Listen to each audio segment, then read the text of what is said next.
Hi, I'm Leona Swift-Silver, full-time bard, part-time matchmaker. I was an orphan, so the story goes, found in a stable in Ilvinus by the local lord. Richard Kentigern raised me as part of his family. Well, sort of. I had a happy childhood, filled with songs and parties and everything else that goes with court life. I was content to spend the rest of my life there, perhaps even marry my childhood sweetheart Roman. But, unfortunately, fate had other plans. Lord Kentigern passed suddenly and unexpectedly. I was blamed for his death and no longer welcome in the place I called home. Shortly after, however, I made some new friends. These new friends became like family to me. A grumpy dad, a dear sister, and a kid brother who is very good at magic. We've traveled the country together, making new friends and some enemies along the way. As for me, I still love storytelling and singing love songs and planning my friends' weddings, with or without their knowledge.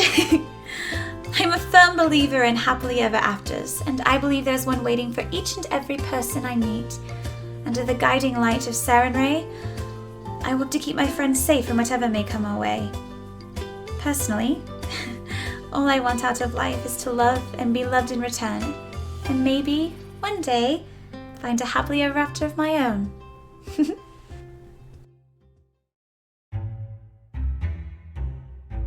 Sup, Kesra? Why am I doing this? Fine, okay.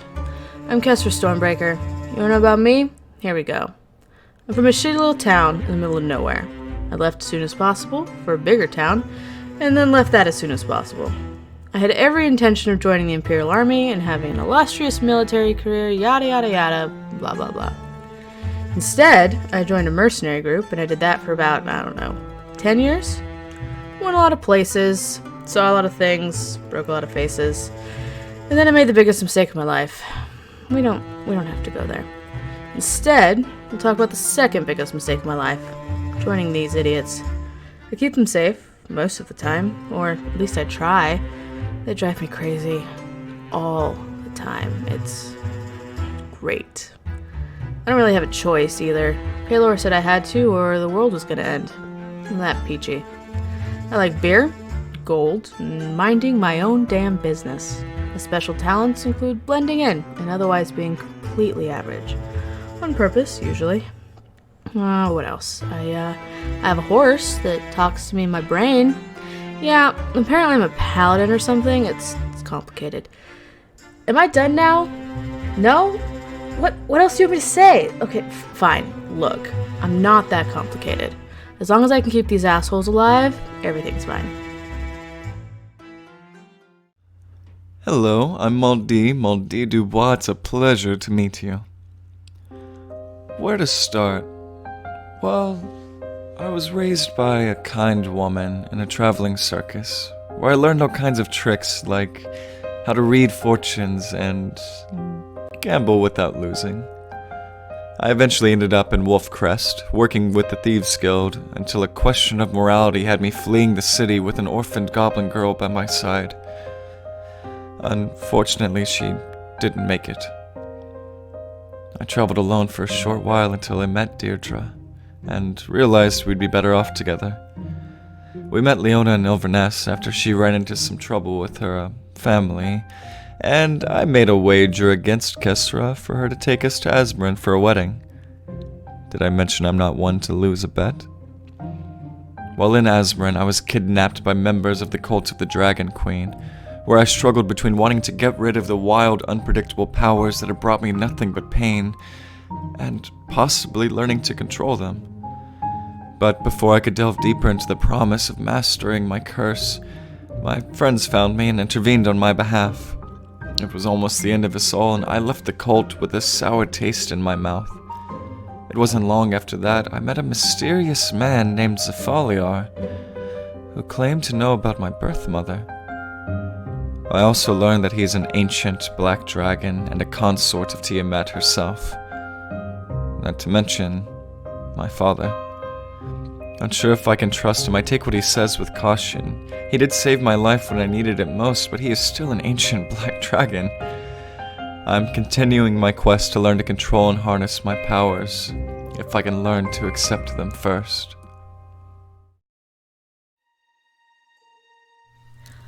My name is Deirdre Kelly, and I was born in a small village outside of Faybreach.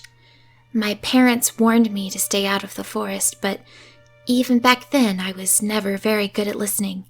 That's where I met Ectiarn. When I was 17, a terrible explosion destroyed my home, and nearly destroyed me as well. Ectiarn saved me, taking me to his home in the Feywild. There, he took care of me. He became my protector, my mentor, and my warlock patron. He was also my first love. But I couldn't stay there with him forever.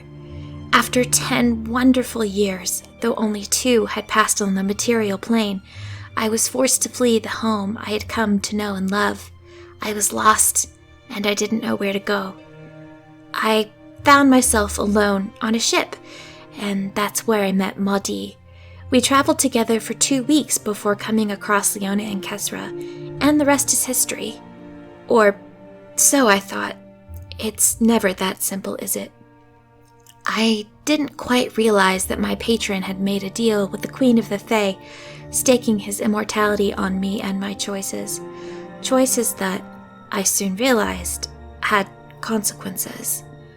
Despite my best intentions, Ectiarn succumbed to fatal wounds inflicted by the Mad Lich King, leaving me grieving, and without a patron. Enter the Whispered One. The God of Secrets found me, and exploited a moment of weakness. The promise of Ectiarn's revival came at a terrible cost, one that I continue to pay, even to this day. Now, I must work to right my wrongs and protect my newfound family against this looming danger, and any other threat that arises.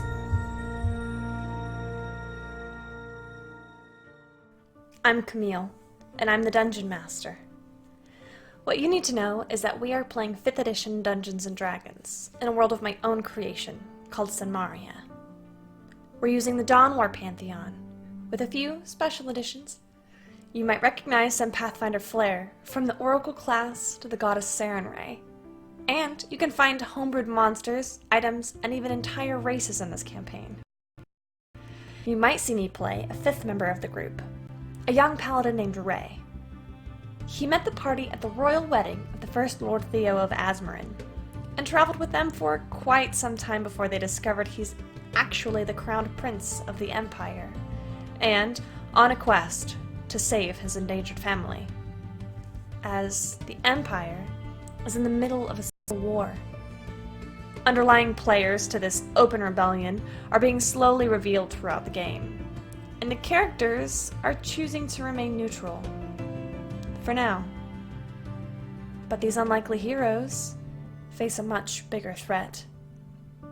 An insurmountable force threatens the prime material plane, taunting the characters from just beyond their horizon. At the same time, many factions work to their own ends, both for and against the party's personal objectives. The Divine Covenant seeks to protect the Primal Ban, while the Silence claims to root out corruption at its core.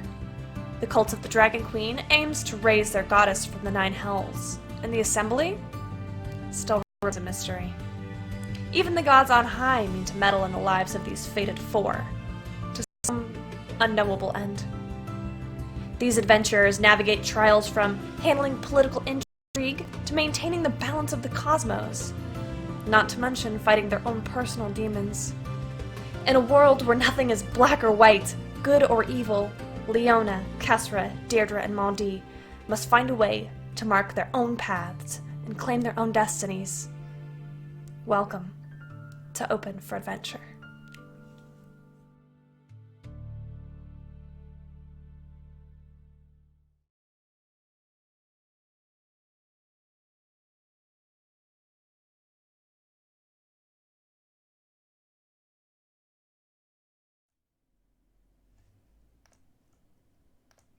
Hello. Welcome to the stream. Hi. Guess what? You guys are not muted. Yes. Yeah. Well done, madam. You know, I've been doing this streaming thing for a minute. I think I'm starting to like not be terrible at it. Okay. So, hello, social studies teacher. Welcome to the stream. We're so happy to have you. I wonder what you do. Teacher. I wonder what they did. You're a teacher. My heart. Minty is also a teacher. I am. I feel like I need to do this every time. Oh, well, mine. Okay. It's fine. So, to catch our viewers up, our characters are in a town of Wolfcrest, which is a central figure along with the sister town Asmarin to this rebellion. They are currently experiencing a little bit of downtime, and my players know that I'm not exactly a huge fan of downtime. Same. So we are going to try to make this painless possible, not for you, but primarily for me.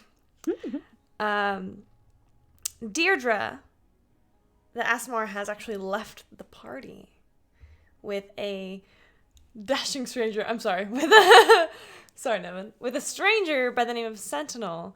Although he's not actually as much of a stranger as one might believe. This stranger actually was introduced in the very first session as an NPC that they breezed by and has now returned to teach young Deirdre, who has lost all of her warlock powers, how to be a ranger, a horizon walker. Meanwhile, Ray and Marshall have tasks of their own, and Maudie, Kesra, and Leona are left to their own devices in the city of Wolfcrest. Did I leave anything out? Right. Well then, let's get started.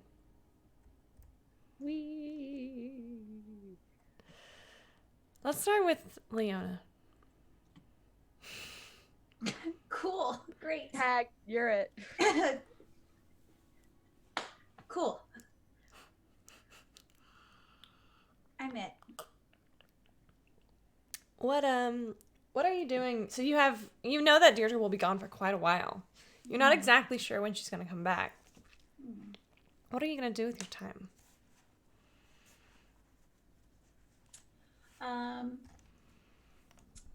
I'm going to read my books about oracles because I want to know more. I might. No, I think I'm just going to read my books about oracles and pray. And I think I'm going to, and that's going to be periodic, like that's going to be pretty constant. I'll probably get pretty consistent with that. And at some point, I will eventually get to a point where I'm like, okay, I am not trying to have a vision, but I am trying to be open and available should one want to come to me. You spend your time, as you said, researching into this new kind of role that you've found yourself thrust into. And it's very scary, especially considering what Amy told you, that some oracles pay a price for their visions, especially if they're forced. And Well, I'm not forcing it. of course you're not. Of course you're not. So through your studies, you do learn that there are different kinds of curses for oracles. And they're not like called out as curses all the time. They do mention that it's sort of like getting too close to a radioactive zone when you are dealing with having visions, because you are getting so much access to the weave, including the parts, the record keeping of the past, the present, and the future.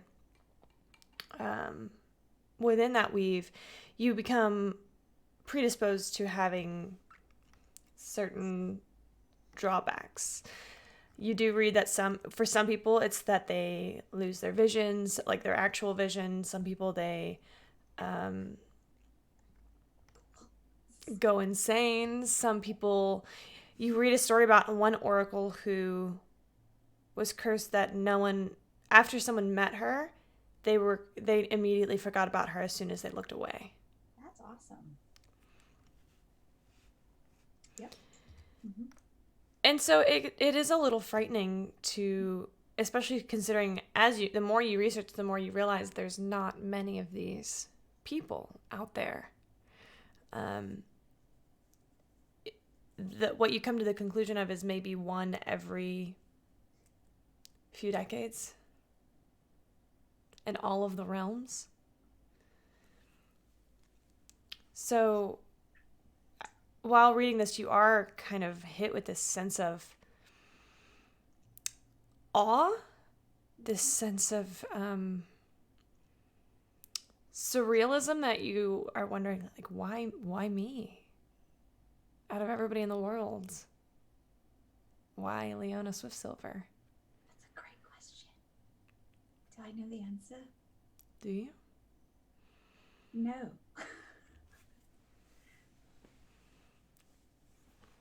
No. None of us do. Dang it. Okay. Kesra, what do you find yourself doing? For the beginning part? Yes. Cool.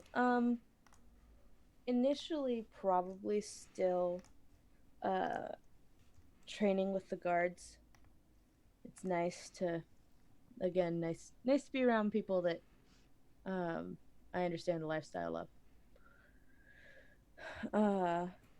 At some point, however, especially after Deirdre leaves, I will probably have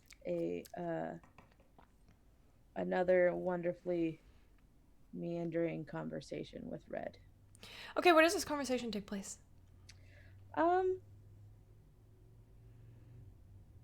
Probably in the stable. It's all mental anyway, so I'm trying to get in the habit of actually taking care of a horse because never really had to do it before. And technically it's an angel horse, but it's also still a horse, so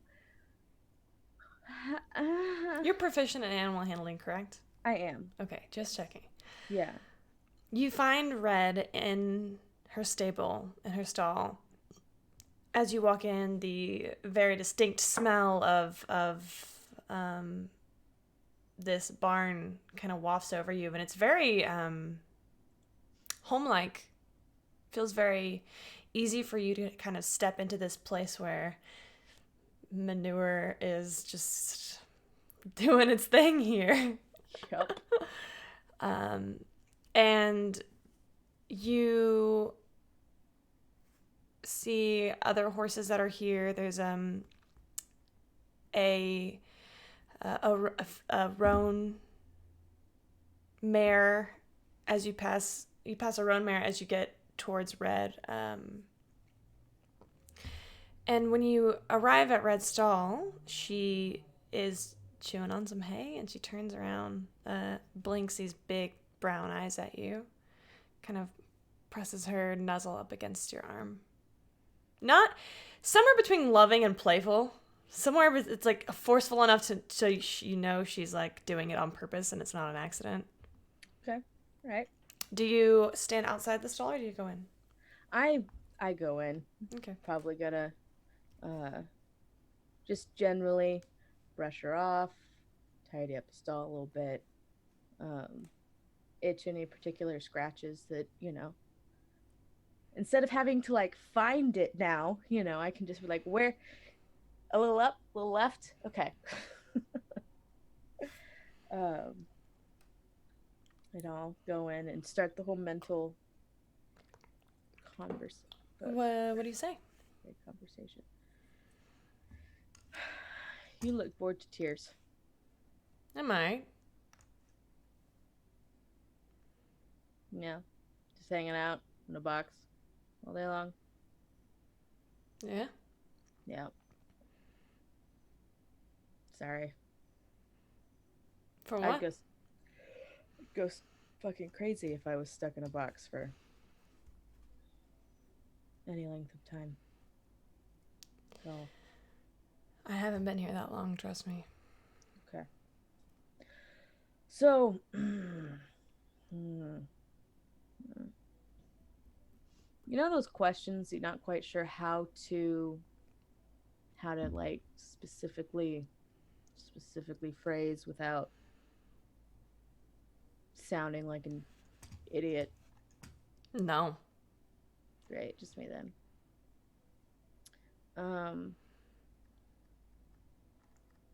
What do you want to talk about? you know, same thing we always talk about. Fate? Yeah. Like, I don't.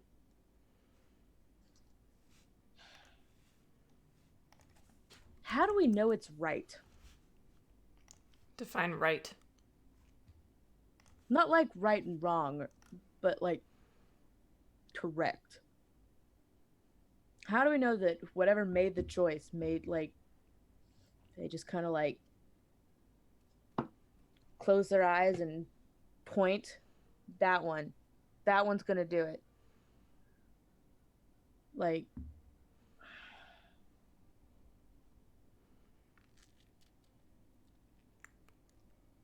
yeah, I'm gonna start brushing red because my hands are keep my hands occupied. Don't get me wrong. All mortals have free will. But it's the weave's job, purpose, to reach balance. Just as there should be no overarching good, there also should be no overarching evil. By whatever standards the weave deigns to judge, maybe it's something that brings incredible loss of life, maybe it's something that would destroy the planes.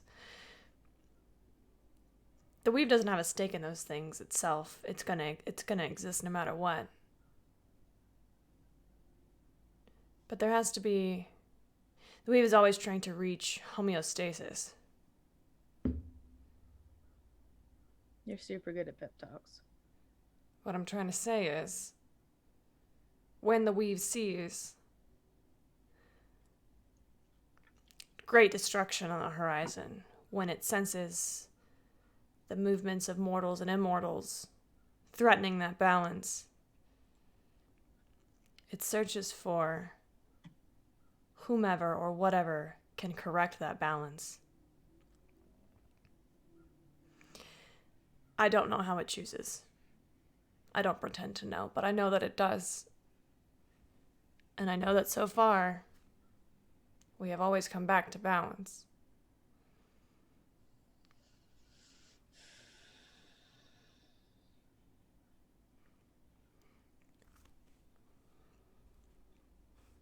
How?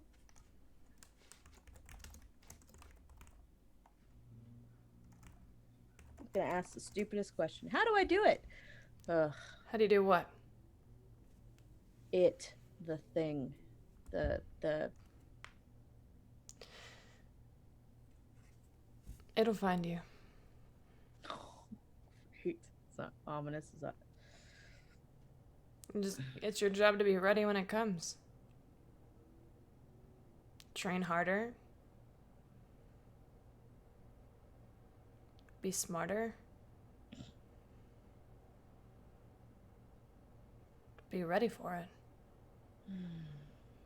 The more time you spend shirking it, less ready you're gonna be.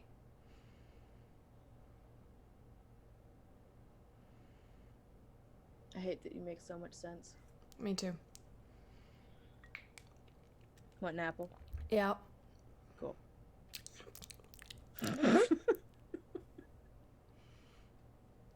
You got any sugar? Mi- I know somebody who does. Give me like 20 minutes. Alright, next time you come bring me a sugar cube, I've got a hankering. All right. As I walk away, I realize that Leona probably doesn't have sugar cubes. Probably can't give a horse a donut. Hey, What? is that all you wanted to know? I mean, you got more? You just get a blank stare. Of course you have more. You're a fucking angel. If I were to dump all of my knowledge into you, you'd probably go insane. Ask me a specific question and I'll tell you, though. See, the key is making sure I want to know the answer. Exactly. That's why I'm telling you to ask. What if I don't?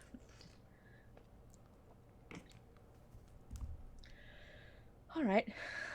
Okay. What do you think I should do to get ready?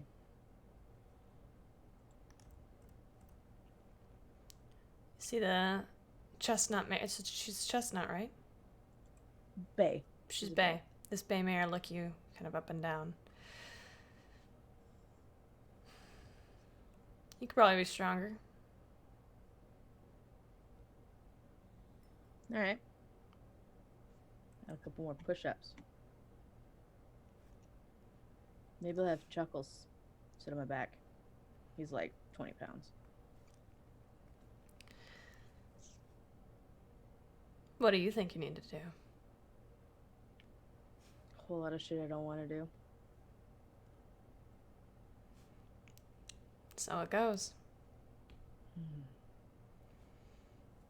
Yep. So it goes. Now, I have a lot of questions that pop up into my head to be things that I really don't want to know the answer to. Like, I don't want to know what the crown is. Although you told me. I don't want to know about that. I don't want to know about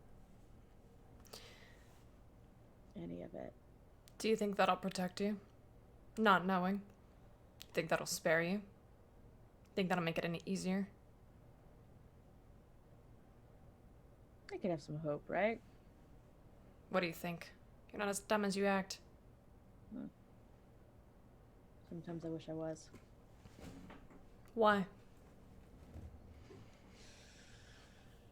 Because then everything would be easier.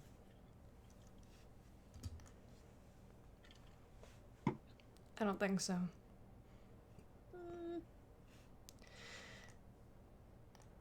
I think you're just afraid of failing. Oh, yeah. Definitely. Absolutely, for sure. Always have been. I am not afraid to admit that. Don't you think there's a better way of conquering your fear than trying to remain ignorant of it? You know, I was about to say it's worked so far, but it really hasn't. No.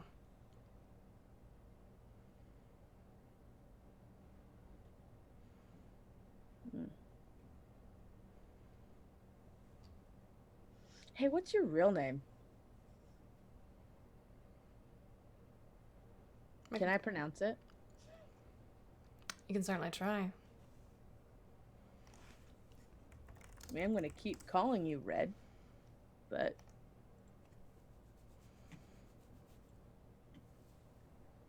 I think so, Sunshine.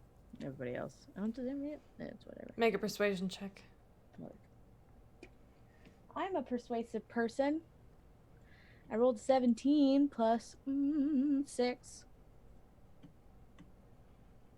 I'm just the least charismatic of us, the charisma group.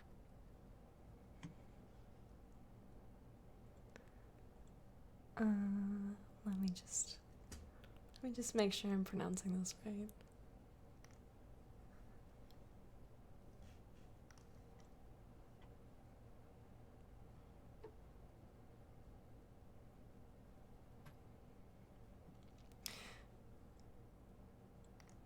My name is Remiel. Remiel. I like red, though. Okay.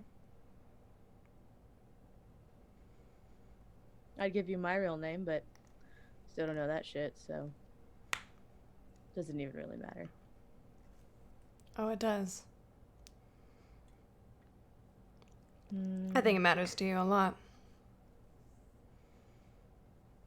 At one point it would have. And then you figured that by not caring, it couldn't hurt you. Yeah. It got to the point where it just didn't matter. If you say so. Well, I'm going to go try not to hyperventilate under all of the sudden responsibility and decisions that I have to make in my life. So, if you'll excuse me. Hey, Kesra. Yeah. I don't know if it means much to you, but I believe you can do it.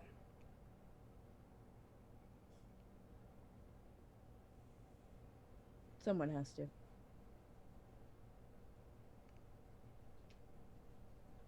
Thanks, Red. Anytime. I will walk away. And then, because I am still chicken shit, I'm going to go find the itty bitty teeny tiny Temple of Cord. Okay. Because Paylor is a bridge I'm not ready to cross yet. So, but you know, Cord's followers are still God-ish. Sort of. Yeah, it's fine. I'm gonna go find Tiny Temple of Cord and start training with them. Okay. And see if it's different than training with the soldiers. And see if I can... When you go up, it's this, it is a very small temple of Cord, but this temple is more of a proving ground and less of a temple. You don't see the elaborate stained glass windows here. You see... I have to sneeze. Bless you. Now you won't sneeze. Damn it. I cast bless. Ah! Okay. Thanks, guys. Thanks. You're welcome. So supportive. So it's not this kind of like grand stained glass window pillar situation. It is literally a building made of stone that can hold maybe 30 people. The real temple is in the outside. The real temple is the pit. The pit. It's maybe 5 or 6 feet down, surrounded in a circle, surrounded by chairs and benches and rickety seats, and most people are standing though. And this is where a lot of the city guard come to practice. This is where you used to be able to find the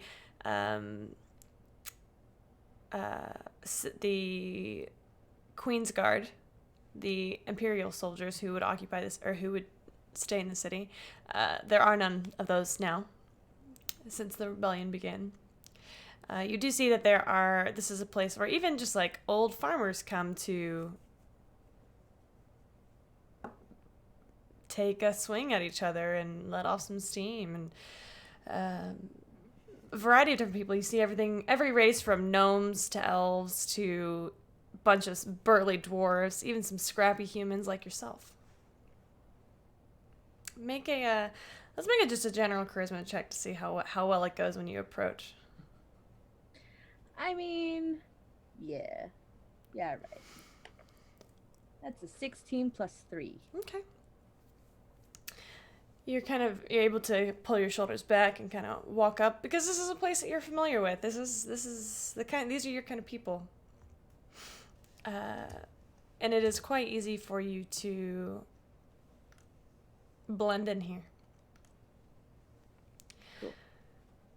You are able to get in as many rounds as you'd like. There's no entry fee or anything. People aren't betting on this. This is purely for bragging rights. This is purely as kind of like a ritual to honor A, some people's gods, B, their bodies. Cool. Cool. It's probably where I'll spend at least the first week. Okay. Is hanging out there, trying to keep an eye out for anybody that does follow Cord and see how they do their shit. But yeah, that's when we spend the first week doing. Okay. You take some time to observe your surroundings here. You do see that there are specifically some people who are very Cord related, very Cord worshipping, who will kneel down before they get into the pit. Some of them kneel, some of them come to both knees. Sometimes you see their lips moving, sometimes you don't. Sometimes their eyes are closed, sometimes they look up, sometimes they look down. And you get the sense that they are praying to their god.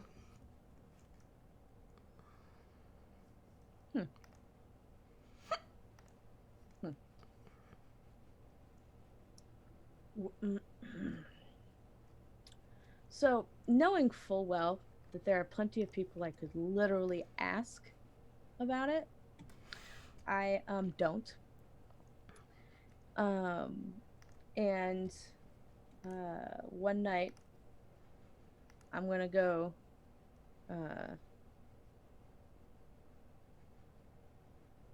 while the other two are gone. It's gonna be by myself. I don't know what they're doing. Doesn't matter. I mean, it does matter, I'm sure. I don't want them to die or get kidnapped again. Right. But I will sit on the bed and I will take out the holy symbol that I was given. I was gonna look at it for probably a stupidly awkward amount of time. And then finally I'm gonna like tap it. I don't know how. They just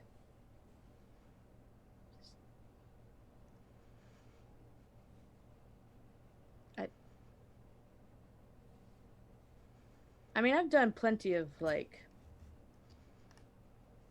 super awkward in times of stress. Please don't let me die kind of praying. Don't really know how. I almost dropped it. I don't really know how this goes. Do I just do I hold it? Do I talk into it? I don't. Fuck. Why am I even fucking? Can you hear me? Is that, do you just by default? God, I really hope you're not listening all the time. Frankly, I really hope you're not listening right now. I don't know how this shit works.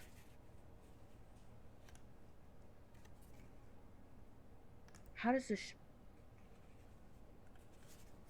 Okay. Alright, okay.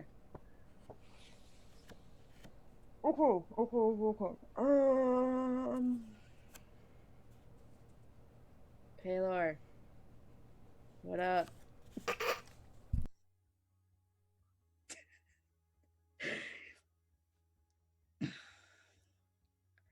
I don't know what the fuck I'm supposed to do. Apparently you know what I'm supposed to do. The horse angel thing you sent me doesn't know what I'm supposed to do. She does, she won't tell me. That's fair. I don't know if I'd tell me either. How the fuck do they know if this shit's working? I don't... shit is stupid. I'm gonna put my holy symbol down on the bed. I'm gonna look at it.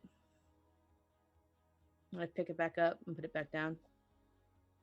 I'm gonna put it back down upside down. I'm gonna like toss it in the air and watch it bounce off the bed. I'm just fucking around now at this point. Do I even need this? Like, what's the point of this? This is, and God, I don't want to. Fucking, this is stupid as shit. And I'm gonna get frustrated. I'm gonna leave.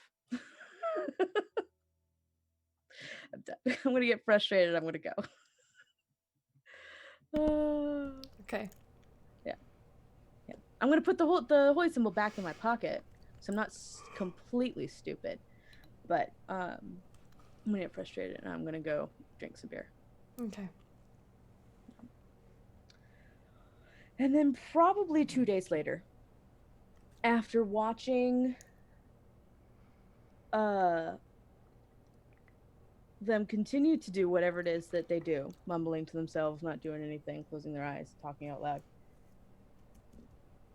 Now I'm going to drink a lot, copious amounts of liquid courage, and I'm going to go find Sunshine. Leona, where did she find you? Probably upstairs. I'm trying to rewrite one of the books in Celestial. Make an Nerd. intelligence. I have no idea if it's right, but I Make, practiced. make an intelligence check. Nerd. Oh no! Oh no! I think that's an 11. I can't wait for somebody to try and read this. Oh, God. I know what it says. It's all that matters. I'll probably I can't. Sending's very limited, but it's fine. Okay, everything's dying. Everything. My thing is dying. All the deaths. But I'm pretty sure it's 11. If it's not 11, it's 10. So I will say, I am super excited for this conversation. However, I realize that by this time, Ray and Marshall probably have left. So I do want to have Ray and Marshall insert here, if that's okay with you guys. And we'll come back to this. Sure. Okay. So essentially about 5 or 6 days in,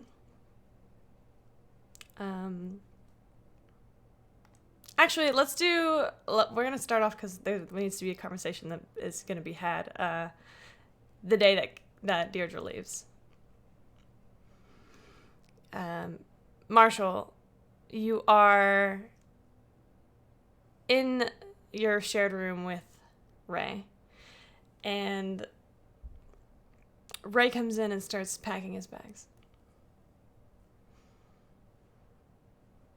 We leaving then? What? What do you mean? What do you mean, are we leaving? Pardon? What do you mean, are we leaving? What, you're packing your bags? Yeah. I thought we were leaving. Did I say that? Literally 2 days ago, you said to me, we have to go check on your sister. I didn't mean right this minute. What? Well, yeah, that's why I didn't pack immediately. Oh, well, if you want to go now, we'll go. Oh, is that what you meant? Did you want to leave? No, I mean, who's going to take care of this lot? I don't fucking know. We can't bring him with us. It's up to you. I mean, I wish I could. It's not up to me. Well, Both of us, obviously. I'd like to meet my daughter, but if one of them dies when we're not here, I don't think either of us could live with that. I know, but things seem to be calming down for now. And not to mention they're in the city, and I can speak with the Grand Mistress and have her put extra protection over them while we're gone. Righto. That was I my reckon that's fair enough. plan. Unless you're not ready to go meet Anna. No judgment.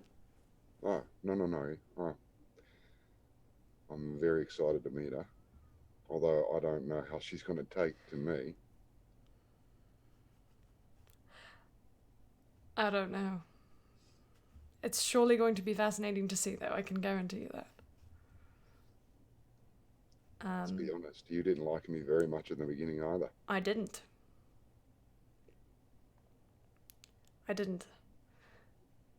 But, you grow on a person. It's like Stockholm Syndrome or something.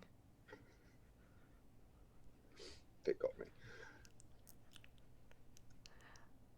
Alright, well, She has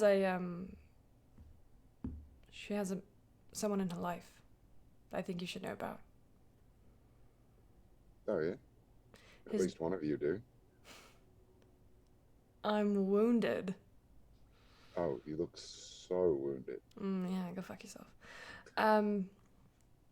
His name is Evan. He is the gardener's boy. He's the same age as us. I don't know why I call him that. He's always been a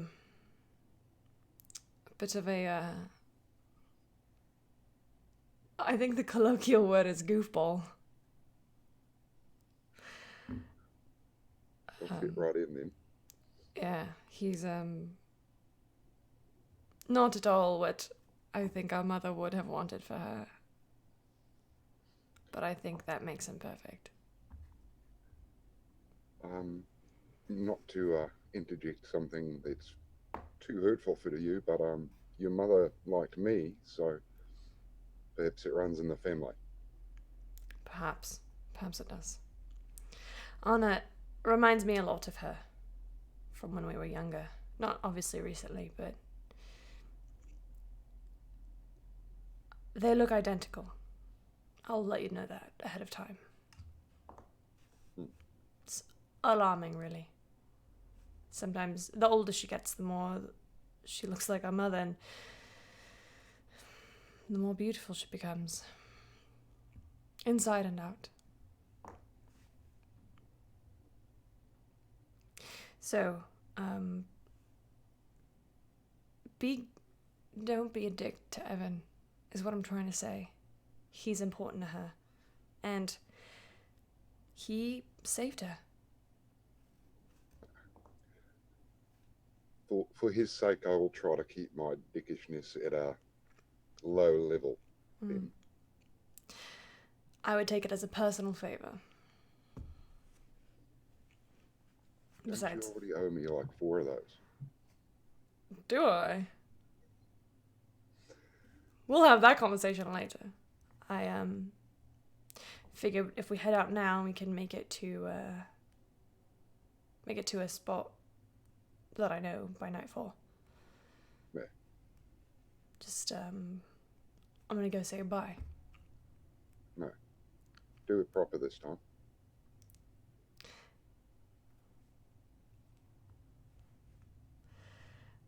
Ray will walk out and go find Leona.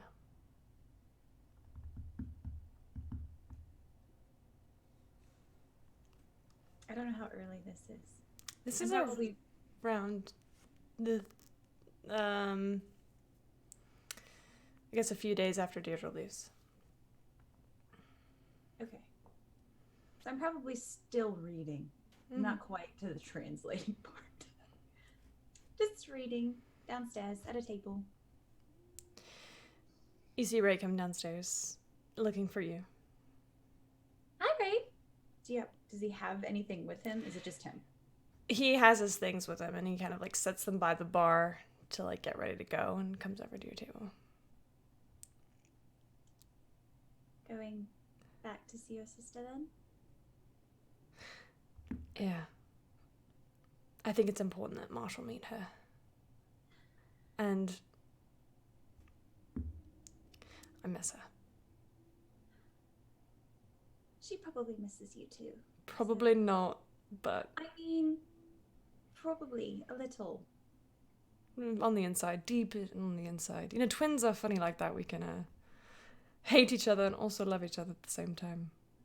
I'm sure she loves you more than she hates you. Depends on the day. Oh, I will go to take off the locket that I took from her home, away from home, and I will hand it to him. So you should return this to her. I will. I'm sure she's missing it. Yeah. I just wanted to say goodbye to you. It won't be for long, maybe a week. You guys will be safe, right? Yes. And you all will be safe as well. Mm-hmm.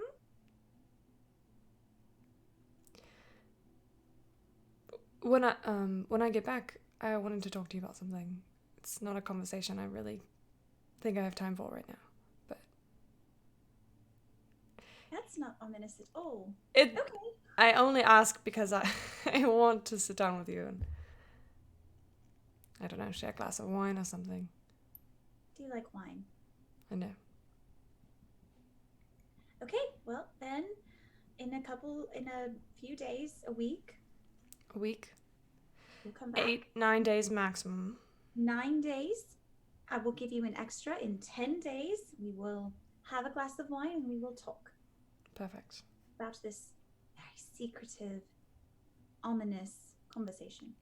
He will reach out his hand for yours. I will give him my hand. He gently takes it and gives the back of it a kiss. I will see you very soon. Be safe. And give your sister a hug for me. I will.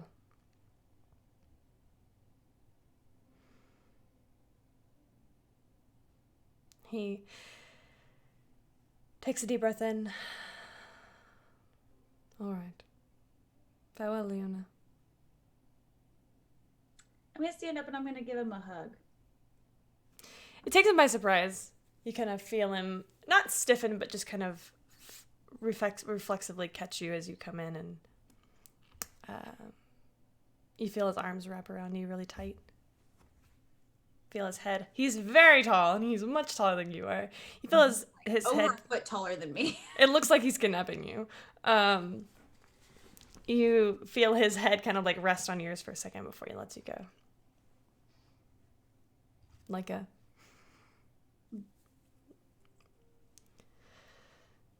Very well. Tell the others I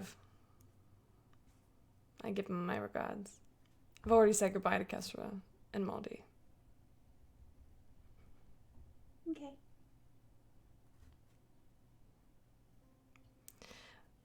Marshall.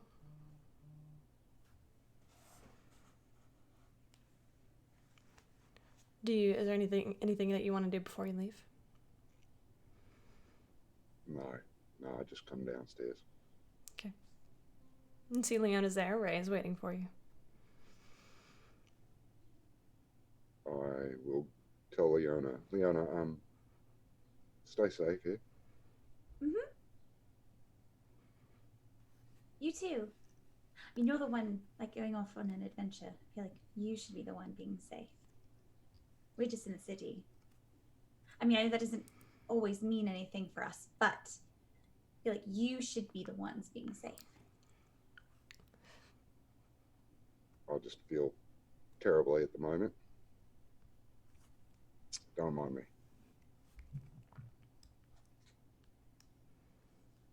You all right? Yeah. Do No I worries. Does she believe you? Do you want her to Probably. roll? No. There's a definite. I would imagine there's a definite look of 20-meter stare going on here.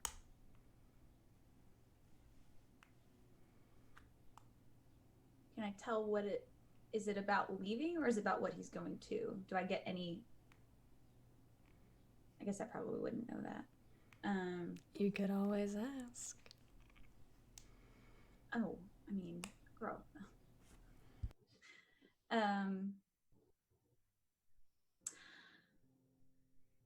Are you sure you're okay? Because I'm standing right here and you keep looking over there. There's nothing over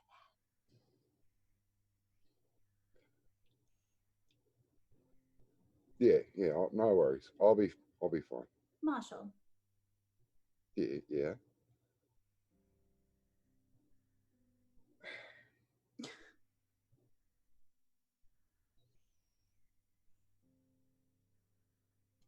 I tend to get very overprotective sometimes. I hadn't noticed that about you at all. We'll be safe. I'm going to keep messaging Deirdre at least once every couple of days, make sure she's all right. I mean, there's only so much trouble we can get into in the city anyway. We'll be safe. We'll be okay. You're only going to be gone for 9 days, 10. Give you an extra day for travel, just in case. I appreciate that. And you're going to get to meet your daughter. At that, I will look down and say, yeah, my daughter. She's going to love you. Sure hope so. I don't know about Evan, but I think Annalena will.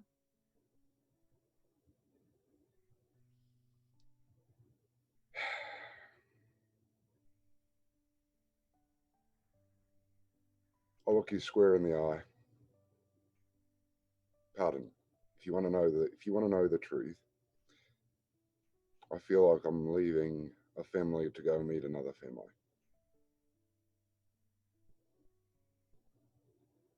It's a bit confusing in the head, you know. I do understand that. You'll have a family waiting for you when you get back.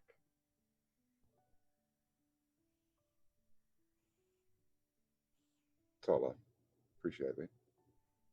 They'll give you a hug too. Everybody gets a goodbye hug. You get a goodbye hug. You get a goodbye hug. Deirdre, you definitely got a goodbye hug. So I will give Marshall a hug. I will do the pat because I don't know how to do this.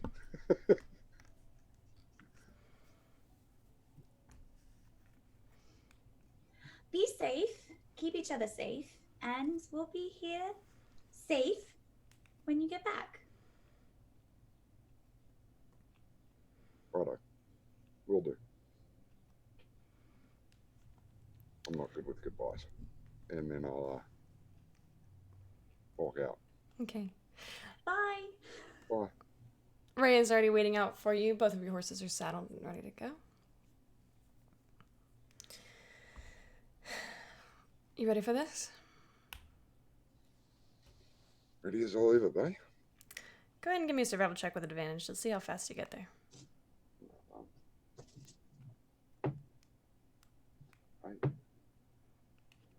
23.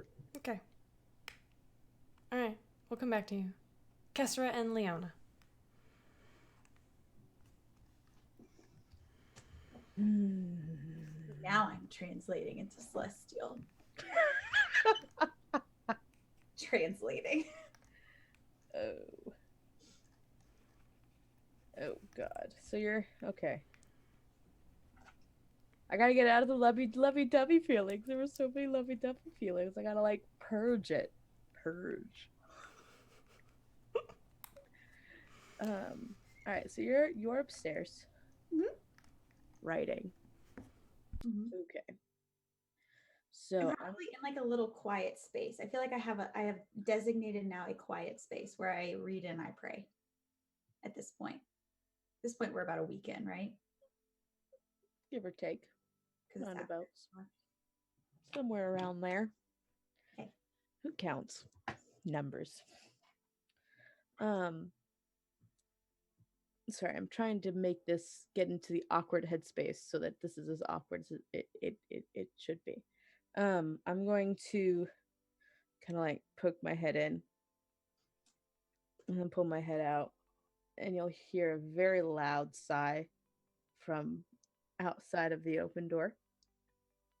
Kessera, do you need something? Yeah. Oh, I quickly put my book away. Shit. Okay. All right. Okay. I'm going to walk in and be looking everywhere but Leona.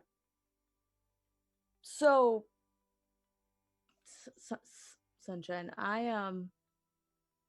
gonna go ahead and like preface this as I'm gonna be super weird about this. I just want you to know that I'm gonna be super weird about this. How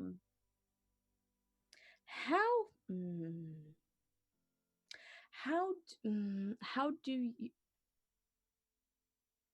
How do I? it's coming, hang on. How do you pray?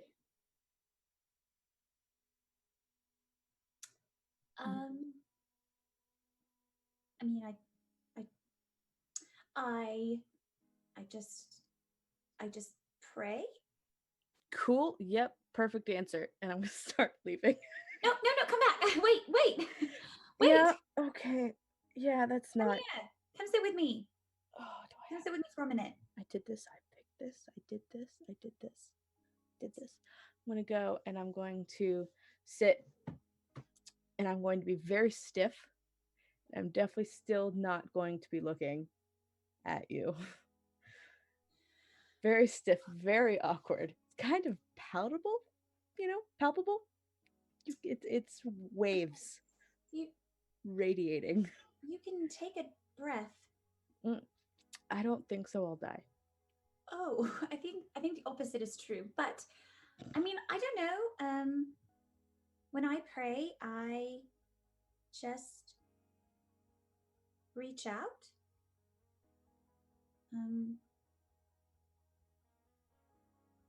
And then I kind of sit and I listen. Sometimes I'm listening while I'm praying. It's very confusing.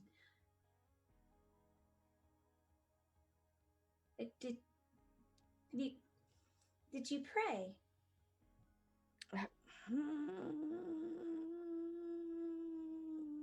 I don't even know if I can say technically. Gonna be honest. How do you know if it works? I mean, to know what you mean by works, but why are you praying?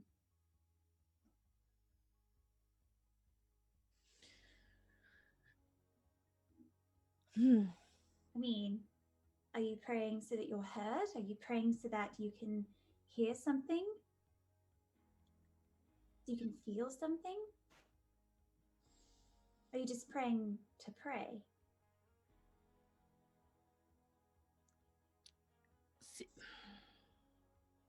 It seems like a thing that a lot of people do.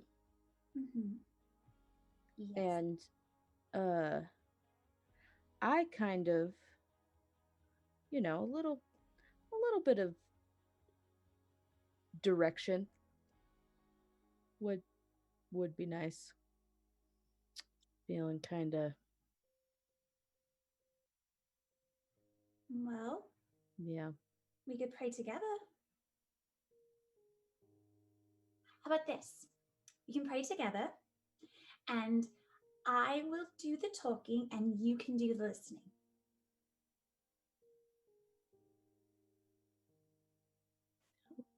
Okay. Are you ready to listen? You have to be open for whatever might be said back.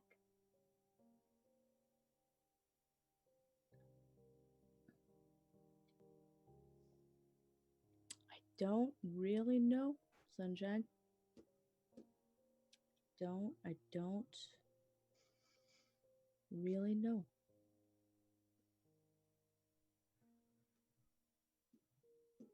Okay.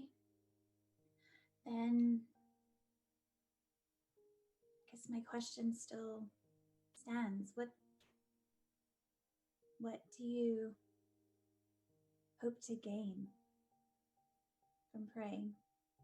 I assume to Paylor. Yeah. That guy. You, you know, Sunshine, in case it wasn't obvious,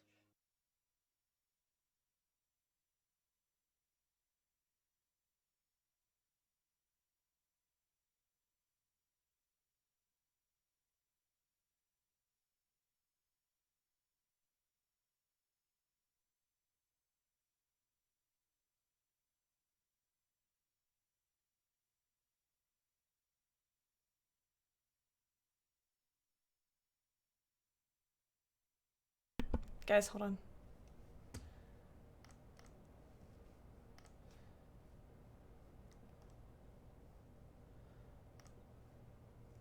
Can you guys say something?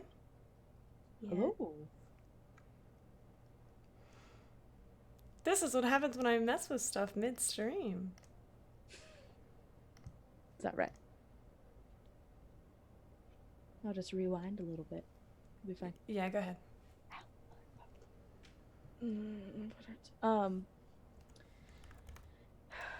Yeah, in case it wasn't obvious from the literal very beginning, I've never really been big on the whole deity deal. I always thought that they didn't do shit and they couldn't do shit, and everybody that was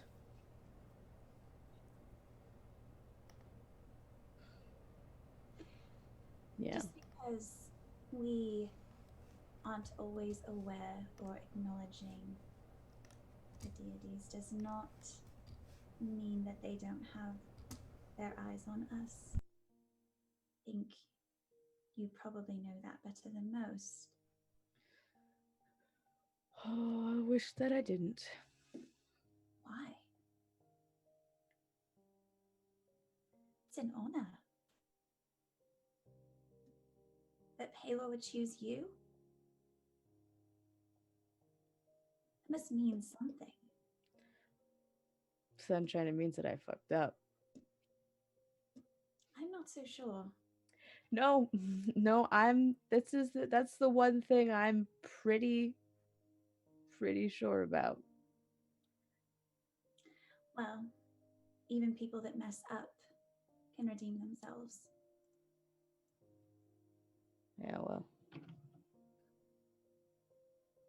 We'll see. It's just an opportunity to do so.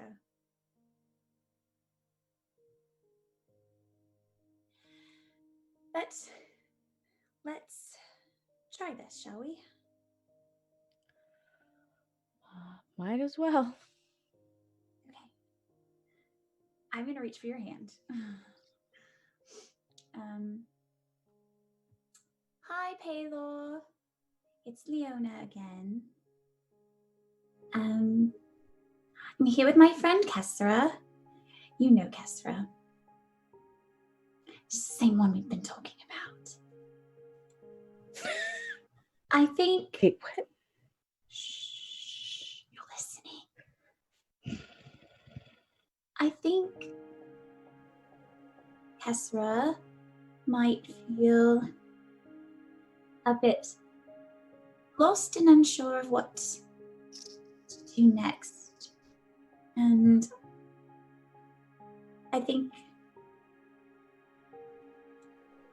she isn't quite sure how to reach out to you. But I think you can see, well, at least what I see, is that she's willing and wants to reach out. So maybe if you could, I don't know, just speak some comfort to her or remind her that she's not alone in this task that you've assigned her. I know that she is more than capable. But maybe she needs to know from you that you believe she is capable.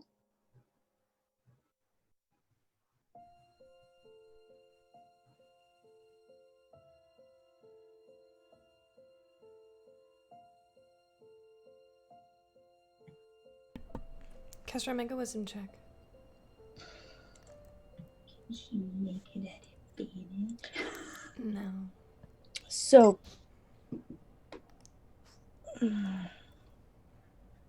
also for the record, Leona, my hand is shaking just a little bit.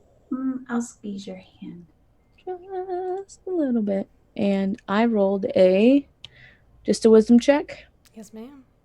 Well, that's an 11. Okay.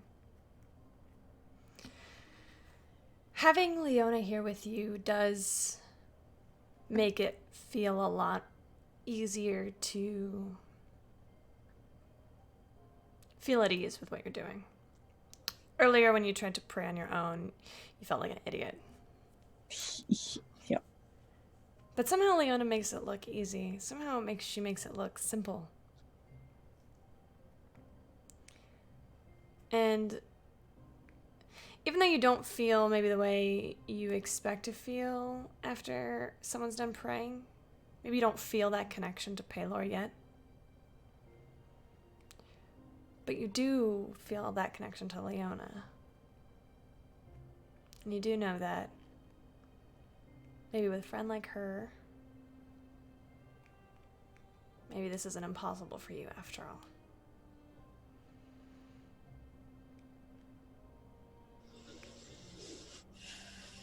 And with that, we're going to go to Nevin. Mondi.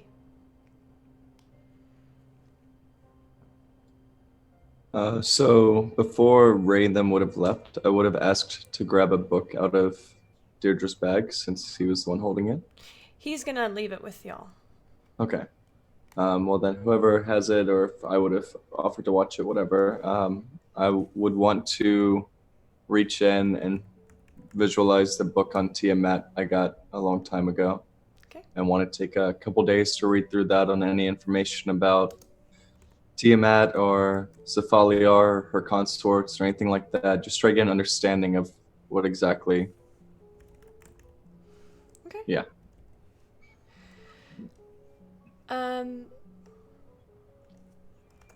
So you open up this book, and I'm actually going to use this as a little bit of a plug because there is actually a lore leak available on our Patreon for Tiamat's consorts. So if you would like to know about the consorts of Tiamat, you can become a Patreon, patreon.com/openforadventure. I will link it in the chat. And it's only a $1 subscription, so all you need is $1 to see it, and it's available right now. As for you, Mondi, through reading this book on Tiamat, you do get a little bit more lore.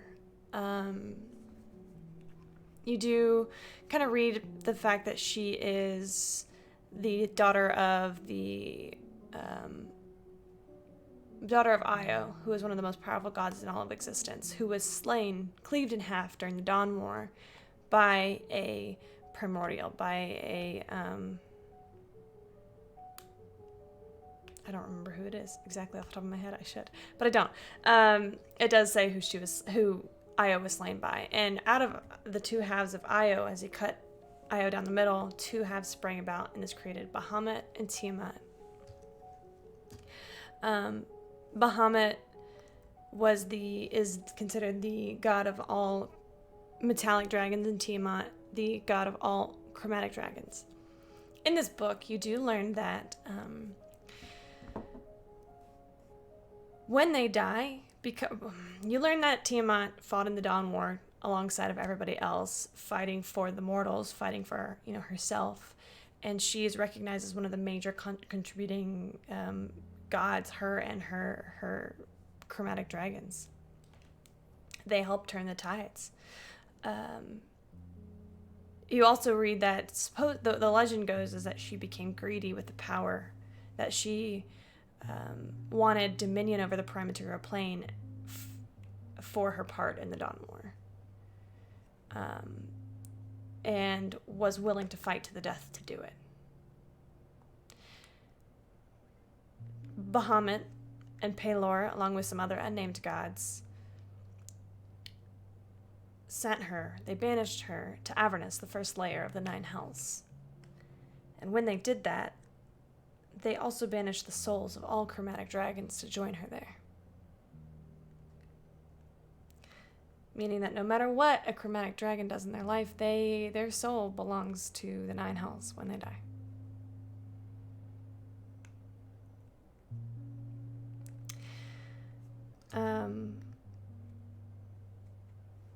Her cult thinks that by raising her from the 9 hells, they will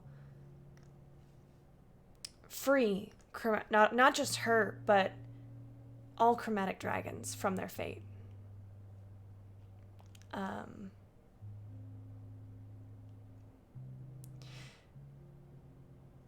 Although there is some debate about whether or not it's because chromatic dragons are by nature evil that they go to the 9 hells, or that because they are doomed to go to the 9 hells that they become evil. You read about some of her more famous consorts, and there are a few that are mentioned in the book. The first one that you actually come across is the Lord of Ice. The Lord of Ice outlived even his own name. His cunning went beyond that of his pale peers and set him apart even from a young wormling. This great white worm ruled over the White Cliffs, which is the northernmost mountain range, for centuries, laying waste to anyone who dared to traverse that glacial pass. He was, however, taken down by a group of adventurers known as the Seven, and you know that this group of adventurers known as the Seven is actually was comprised of Lord Theo of Azmorin, the Grand Mistress Adelaide Wolf, before they had their respective titles, the Warden of East Haven, before she had her title, as well as one of the generals in the army, Lord Rodolfo Massiere, who is Ray's uncle. Or not uncle, cousin. He is the cousin of the current empress, as well as 2 more, a cleric and a paladin, and you recognize the name Hassan from your recent mission. This appears to be some sort of familial relation to that imperial soldier that you rescued. And this group was known as the Seven, and they brought down the Lord of Ice. And in the book, it reads that the head of the Lord of Ice has been preserved and can be viewed in the depths of the Wolfcrest Keep as a trophy for the one who delivered the killing blow, the Grand Mistress Adelaide Wolfwood. Well, sorry, can you repeat just that last part of where did you say what was located where? The head, his head, this consort's head, has been preserved and can be viewed in the depths of the Wolfcrest Keep. It was kept as a trophy for the person who delivered the final killing blow to this consort of Tiamat, the Grand Mistress Adelaide Wolfwood, who is the ruler of this city that you're in.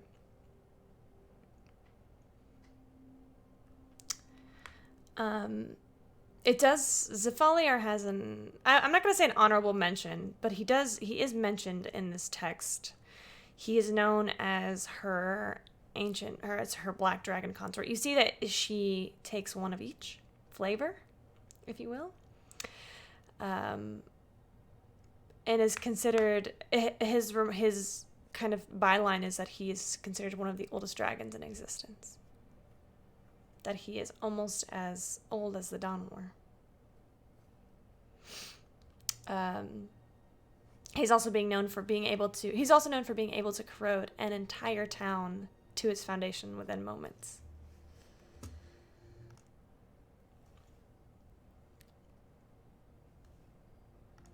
And if you guys want more of Tiamat's consorts, become a patron.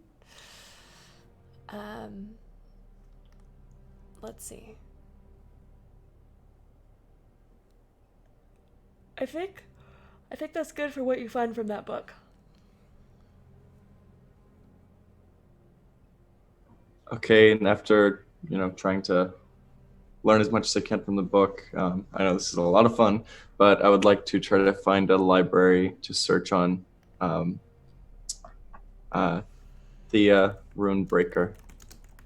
See if I can find anything on the family line, on her in particular. Okay. Anything like that. So go ahead and make an investigation check of the library really quick. I'm going to use an inspiration. Okay. Because a natural one is probably not going to help me. Okay, not bad, not bad. 16. Okay.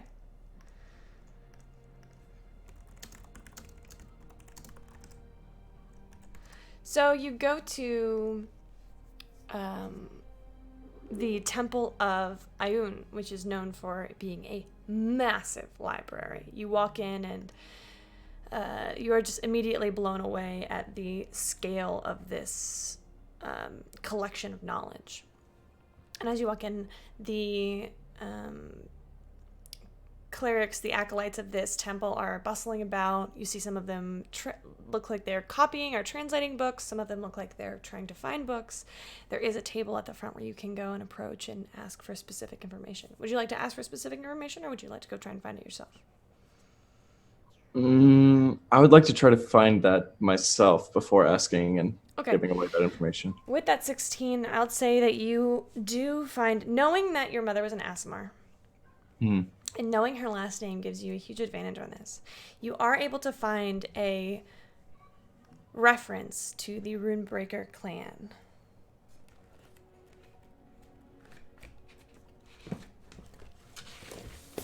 Don't mind me, I just have to bust out my notes on this. So.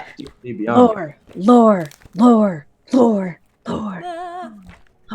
You know it's old lore when it comes from here. Because I made this before the campaign started. So.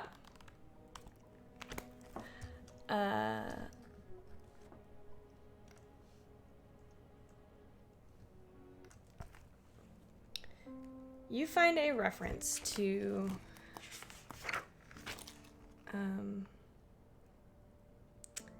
Theophania Runebringer. Not specifically Theophania, but you do find references to the Runebringers. You find that they are a very, very old Aasimar line. They predate the Dawn War. You read that though there are many Aasimar families and lines on the Prime Material Plane, there are actually even more Aasimar lines that live on Mount Celestia, or live in the I want to say astral plane. That doesn't feel right.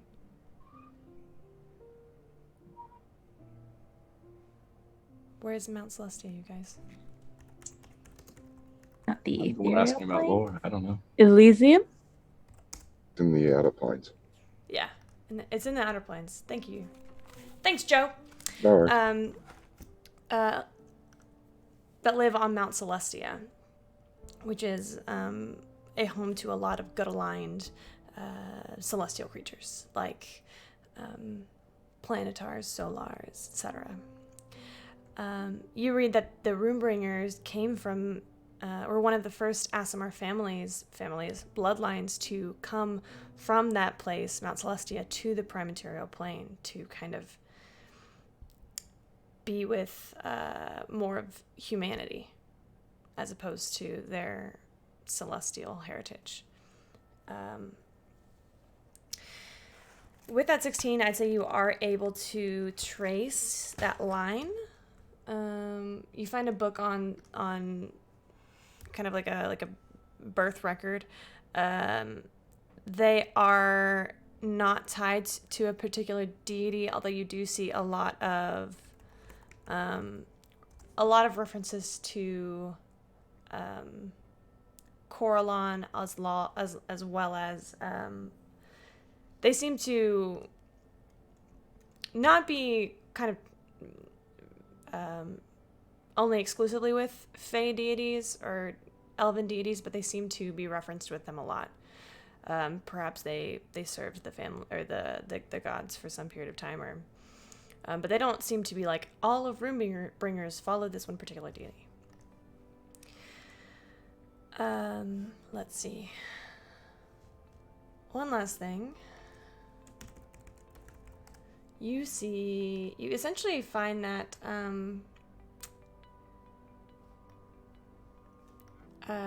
what you do see interesting, you do recognize reference. You see that Theophania Runebringer was an only child.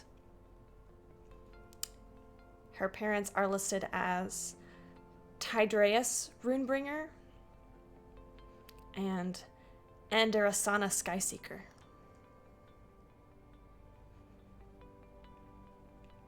Repeat that last one more time. I will put it in the chat. Okay, that's perfect. And you can do A. Skyseeker. Andarasana Skyseeker.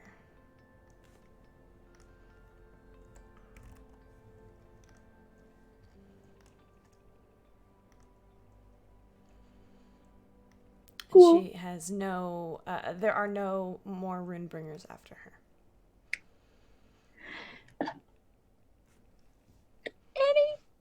Any relation to a particular Andromeda Skyseeker? Are you there? No, I just want to know. Sorry. Does Maldi look for Andromeda Skyseeker in this? Coo. I can make pictures. Well, if I would have read about Skyseeker, I probably would have put two and two together. Since I have met Andromeda Skyseeker, I would have thought about that and researched that further. You've not met her. You know Did I of not? her. Oh, I don't think okay. you guys actually met her. You were like separated by a degree, but you know of her. Yes, We had a bounty for her. you did. Yeah, I remember I had the bounty, and I thought that was my misremembering. Yes. So from the bounty, I would have heard of her, and then you remember her. connect. Yeah. Would you like to look into it and see the connection to see if you can find a connection to her? Yeah. Give me another investigation check. I'll say this has advantage. Has advantage. Yes, ma'am. Sir, so sorry. I'm sorry. That's a 17 this time. Okay. Okay. It's not hard to find it. For you, let me just pull back my family tree. You see that Andarasana Skyseeker is also an only child. Her parents are it's hard to pronounce. Envortamelk.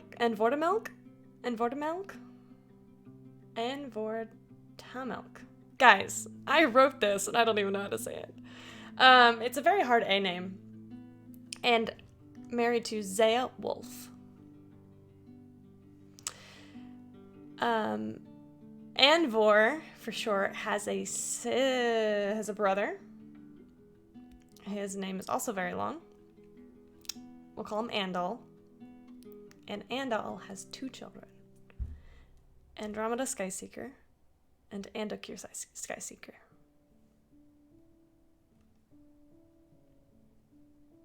Oh, I lied. Theophania was not an only child. There is one Runebringer still alive. With that second roll, I'm going to say you find this. You find that Theophania has a sister. Rhea Runebringer. Rhea Runebringer is married to Rodolfo Massier, cousin of the Empress. They have no children.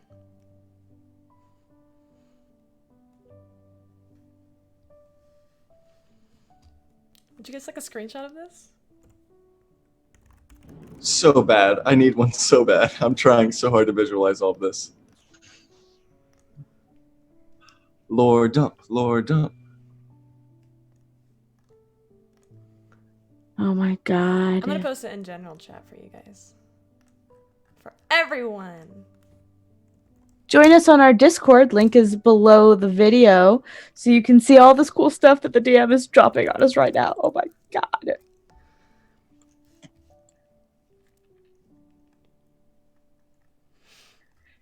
Cool, it's fine. It's fine.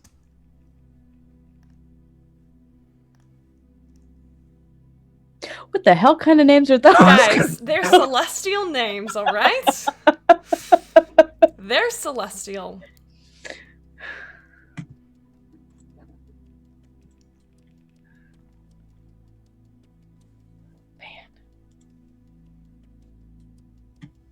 Yes, I did make an Ancestry.com tree for my D&D campaign. Who's judging me? Nobody, because this is fantastic. When people are this related, you gotta. Oh. Those are some crazy names. Yeah.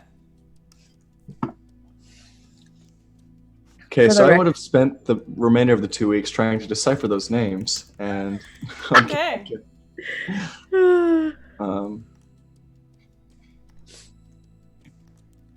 Yeah, that's all I wanted to do for now. Just try to process all of that and piece things together a bit. Hold on, let me see if I can say the Andal one. Hold on. I think I said it when I came up with it. Andal Silrata? Andal Silrata. Yeah. Adal Silrita. Andal Silrita. Guys, that's not bad. I did it. Anyway, this is what the stream has turned into. So, Can you tell we're all nerds? guys. No, it's awesome. Someday I'm going to sneak onto your computer and see the whole thing. You hear how quickly we said yes? Please send us a screenshot. All right. What do you do with this information, Monty?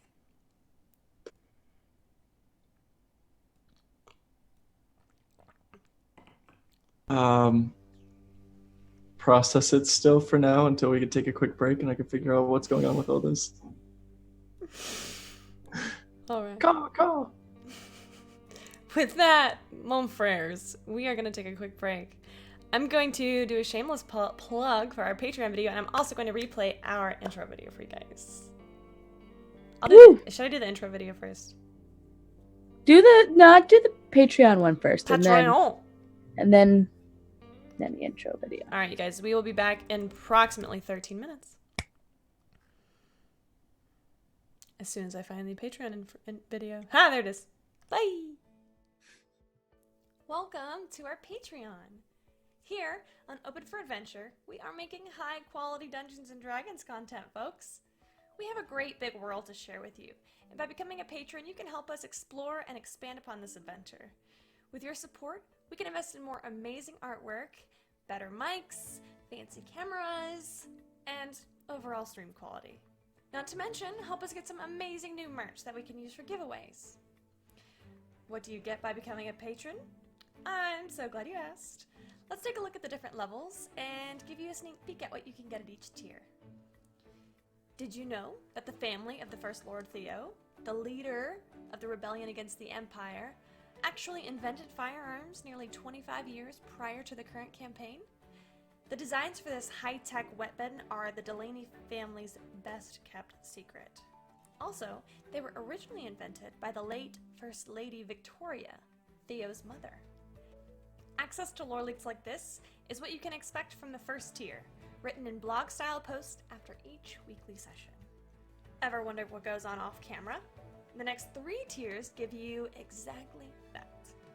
With Stolen Moments, you can get access to text-based roleplay moments, highlighting experiences that don't make it onto the stream, like Leona's training session with Ray and Asmara. Stolen Moments Plus gives you access to roleplay moments featuring our guests, non-player characters, and historical figures, featuring the likes of Marshall, Annalena, and even the Empress herself. And Roleplay Addiction takes us to a whole other level. This tier gives you exclusive 30-minute videos of canon interactions not otherwise seen on stream, like late-night drunken interactions between paladins or tender moments featuring your favorite character ships. The Insider Scoop is where things start to get serious. This gives you access to private live streams of me doing plot, setting, and encounter planning for the entire Open for Adventure universe, including the offline that I run in the same realm. This might be me setting up for a big battle, or maybe coming up with some new non-player characters. Here's where you can interact with me directly and possibly influence not only the upcoming streams, but the entire setting as well. The Warm Fuzzies is super simple. It's everything I've listed so far, and also your name on stream after our weekly regular sessions. Every session. And our undying love. Hence the Warm Fuzzies. And finally, the most epic of all Patreon tiers. Drum roll, please. The Lore Master. This ultimate and final tier gets you first look access at all of the content going into our upcoming, official, Open for Adventure campaign setting. Lore, maps, monsters, items, dungeons, dragons. So, go ahead, have a look around, make yourself at home, and consider becoming a patron to help us make this fantasy world a little bit closer to reality.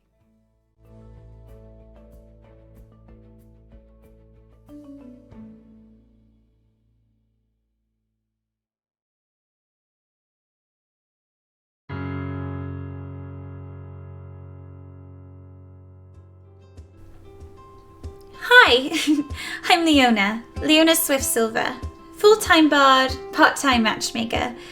I was an orphan, so the story goes, found in a stable in Ilvinus by the local lord. Richard Kentigan raised me as part of his family. Well, sort of. I had a happy childhood, filled with songs and parties and everything else that goes with court life. I was content to spend the rest of my life there, perhaps even marry my childhood sweetheart Roman. But, unfortunately, fate had other plans. Lord Kentigan passed suddenly and unexpectedly. I was blamed for his death and no longer welcome in the place I called home. Shortly after, however, I made some new friends. These new friends became like family to me. A grumpy dad, a dear sister, and a kid brother who is very good at magic.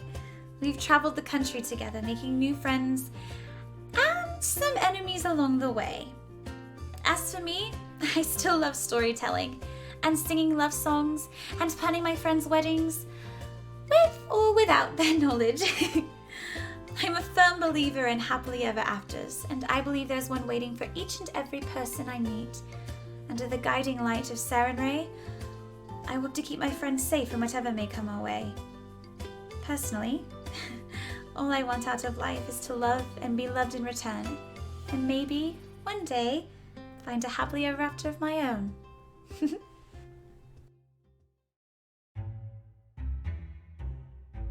Sup, Kesra? Why am I doing this? Fine, okay. I'm Kesra Stormbreaker. You wanna know about me? Here we go. I'm from a shitty little town in the middle of nowhere. I left as soon as possible for a bigger town, and then left that as soon as possible. I had every intention of joining the Imperial Army and having an illustrious military career, yada yada yada, blah blah blah. Instead, I joined a mercenary group, and I did that for about, 10 years? Went a lot of places, saw a lot of things, broke a lot of faces, and then I made the biggest mistake of my life. We don't have to go there. Instead, we'll talk about the second biggest mistake of my life, joining these idiots. I keep them safe, most of the time, or at least I try. They drive me crazy, all the time. It's great. I don't really have a choice either. Paylor said I had to, or the world was gonna end. I'm that peachy. I like beer, gold, and minding my own damn business. My special talents include blending in and otherwise being completely average. On purpose, usually. What else? I have a horse that talks to me in my brain. Yeah, apparently I'm a paladin or something. It's complicated. Am I done now? No? What else do you want me to say? Okay, fine. Look, I'm not that complicated. As long as I can keep these assholes alive, everything's fine. Hello, I'm Maldi Dubois. It's a pleasure to meet you. Where to start? Well, I was raised by a kind woman in a traveling circus, where I learned all kinds of tricks like how to read fortunes and gamble without losing. I eventually ended up in Wolf Crest, working with the Thieves Guild, until a question of morality had me fleeing the city with an orphaned goblin girl by my side. Unfortunately, she didn't make it.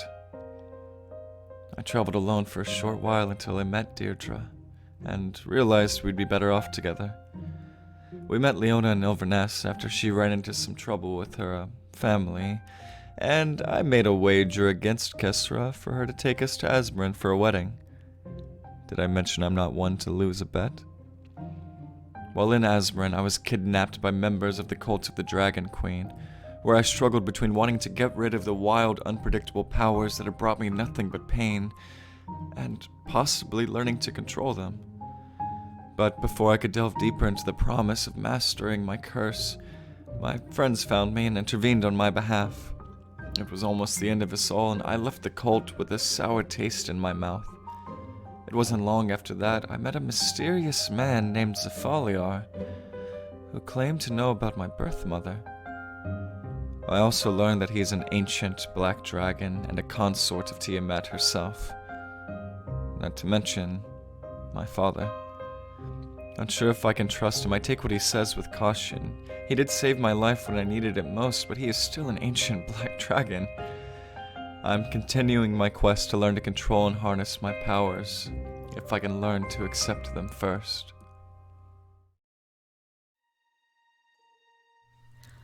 My name is Deirdre Kelly, and I was born in a small village outside of Faybreach. My parents warned me to stay out of the forest, but even back then I was never very good at listening. That's where I met Ectiarn. When I was 17, a terrible explosion destroyed my home, and nearly destroyed me as well. Ectiarn saved me, taking me to his home in the Feywild. There, he took care of me. He became my protector, my mentor, and my warlock patron. He was also my first love.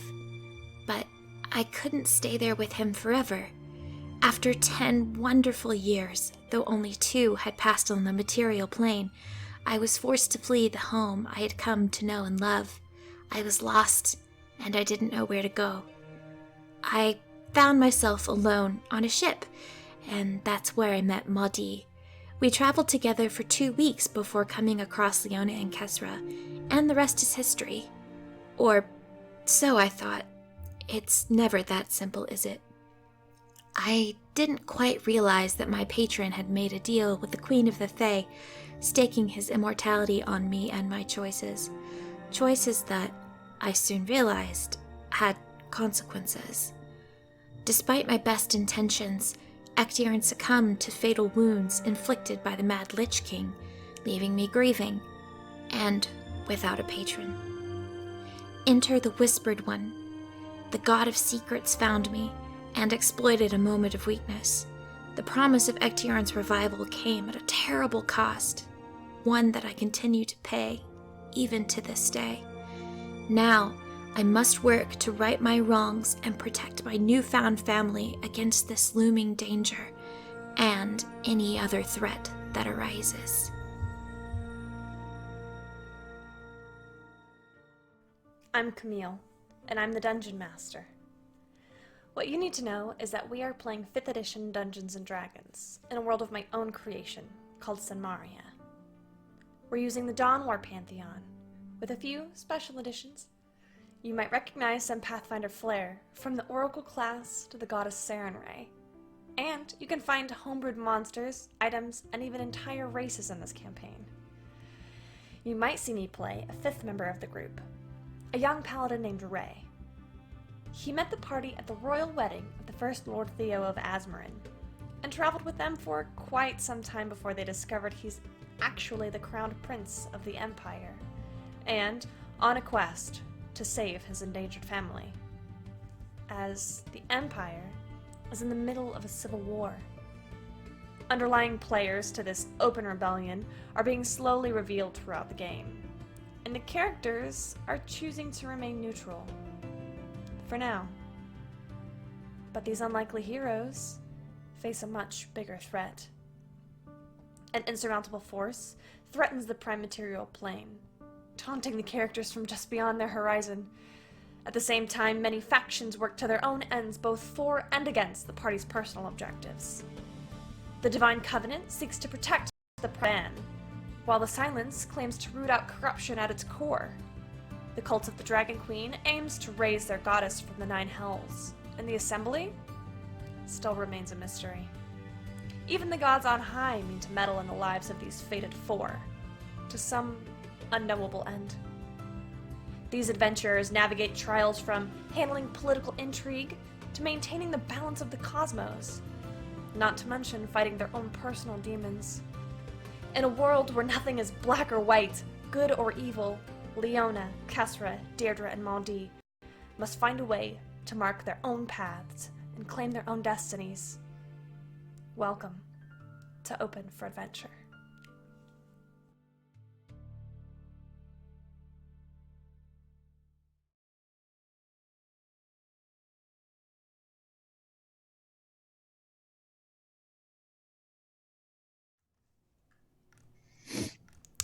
And we are back, friends.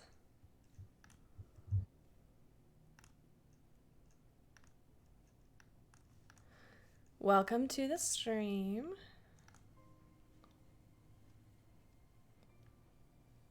Okay. Okay. So, let's go to Deirdre and Sentinel. Sounds good. The two of you leave Wolfcrest and find your way a little bit north.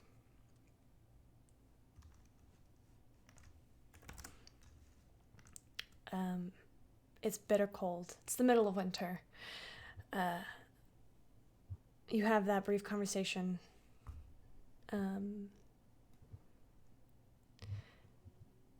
And that night, you two are sitting down at the campfire. Your tent's put up. You're ready to make camp for the night. And the forest is impossibly quiet around you. You hear a little, scuttling of birds or some twigs breaking here and there, but Sentinel does not seem alarmed by any of it.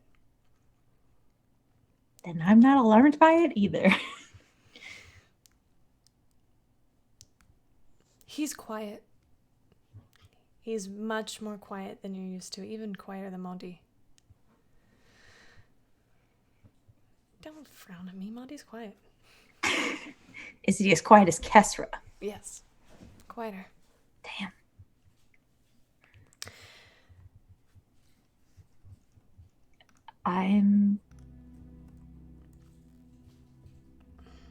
I want to be respectful, so I'm pretty quiet. I think kind of as we go along, I'm like, oh, what bird is that? And, what prints are those? I'm trying to... He does teach you all of those things. Anytime you have a question, at first, you notice he gives you direct answers. Like, it's this. Mm-hmm. And then he starts to ask you questions in return of your questions, encouraging you to kind of make these jumps on your own. Okay.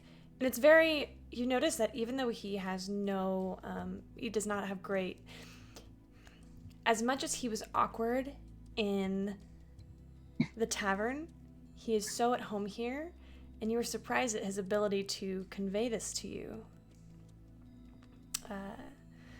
You get the sense that he's charismatic in the traditional sense, but he is just not really great with social constructs. Makes sense.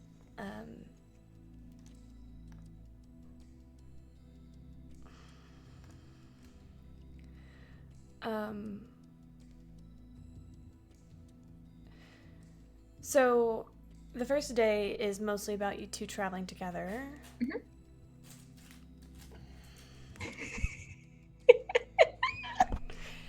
And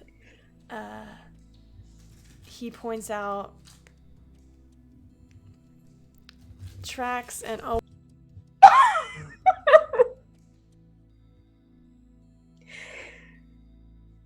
D&D Beyond, guys. It's great. Follow us on all social media. this is what Dwarven happens Forge. when you name your cat after a literal devil. Mm-hmm. It's true. Very self-fulfilling prophecy. It'd be like that. Points out these tracks to you. Gives you some interesting tips about being in the nature and being in surviving, essentially, that you felt like you would have never known. Tricks to starting a fire.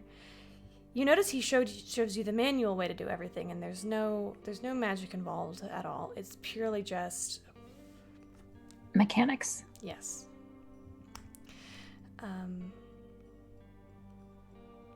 So the two of you sit down. I'll say this is probably the third day.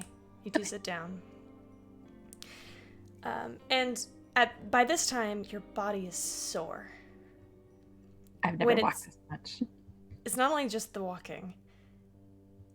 When it's daylight, you are hunting, trapping, fighting, stalking, more combat. By the time you sit down on your third day, your body has never hurt so bad. And you are physically exhausted. I'm probably lying prone, starfished on the ground. Just eyes closed, trying to keep my bearings. Not complaining, just very tired. So he brings you some rabbit soup. And this soup is actually, you think about it as he hands it to you and you realize that you caught and foraged everything that went into this yourself. And as you take a sip, it's maybe not the most culinary best soup you've ever made, but you swear this is the best soup you've ever tasted in your entire life. There's nothing, in this moment, there has never been anything as satisfying as this. It always tastes better when you've put effort into it. You say this out loud? Yeah. Aye, that it does. You've done well. Thank you for teaching me. Do not thank me yet.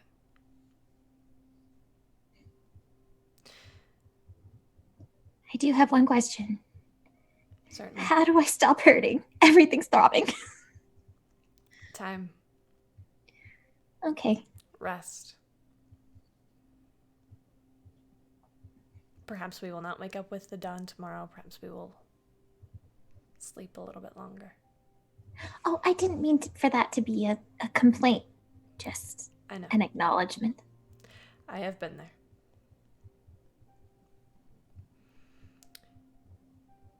However, there is something that we need to discuss. Of course. What is it? The Pegasi. Right. They need a new home. They do. I'm thinking Mount Celestia. Oh, that's a wonderful idea. That's even better than the idea that I had. And what was your idea? There's a mountain not too far from here where a metallic dragon resides, and there's not a lot else. The Well of Wonder. Yes. Yes. There is a portal there.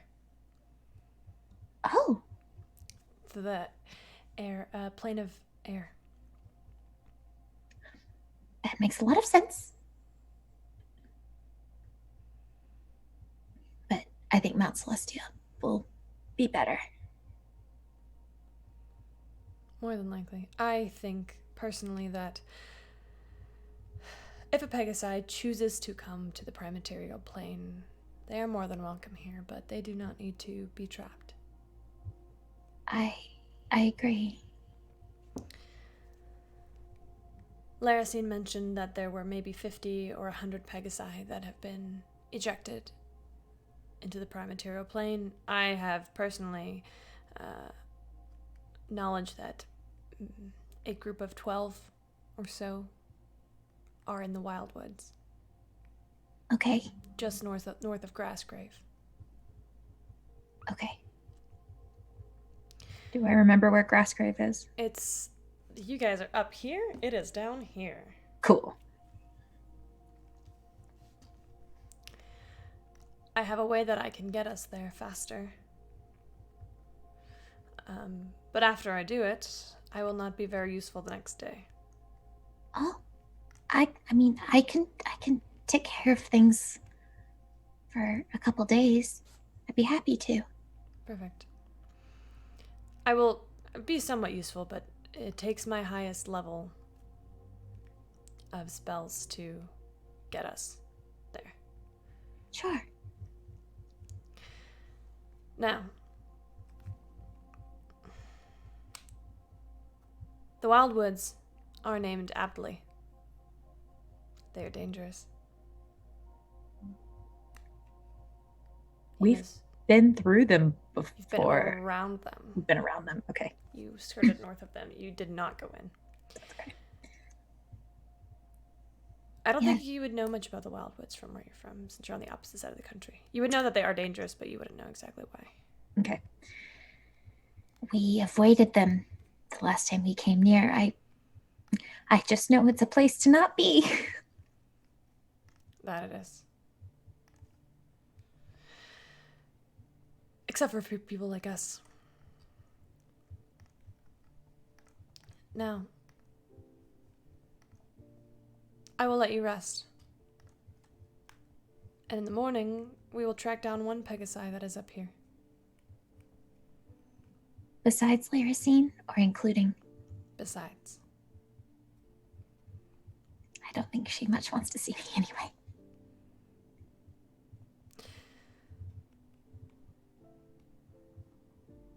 He kind of sits quiet. As if he... It's not that he doesn't know what to say. More of that he wants to give you that time to process. During that moment, I'm just gonna... I know I can mentally speak to Laracine. I don't know if there's a range on it, so I'm just gonna guess. And I'm just gonna mentally call out for Laracine and tell her, I'm with Sentinel. We're starting to gather the Pegasi together, and we're gonna try and get them to Mount Celestia. I would like to see you safe there as well. And maybe talk if you have a moment. That's it. You wait, but you do not hear anything back from Laracine. Yep. So, the past 3 days have mostly been about learning terrain, becoming a natural explorer. You also get the chance to select a favorite enemy. Fiends. The two of you spend most of your time that you talk, you spend talking about fiends and learning. Funny enough, it is also his favorite enemy. Oh. One of them. He spends plenty of time, and this is the most you hear him talk really about anything. He kind of describes the anatomy of fiends and what makes a devil versus a demon, and how to handle situations with both of them. And you notice he doesn't talk as much about killing them. There is that. He does talk about killing them, about their resistances to fire, about their infernal constitutions. But he talks about why it's so, or how to get rid of them, how to encounter them and deal with them in a way that is least destructive. Okay. He talks about luring them away from high traffic areas, about pulling them out of cities, getting them to a place where you can deal with them with minimum damage. Sure. Everything to him is about balance. Yeah. Not having so much collateral. Exactly. Okay. He shows you how to move through difficult terrain quickly. You begin to... Go ahead and make an intelligence check for me.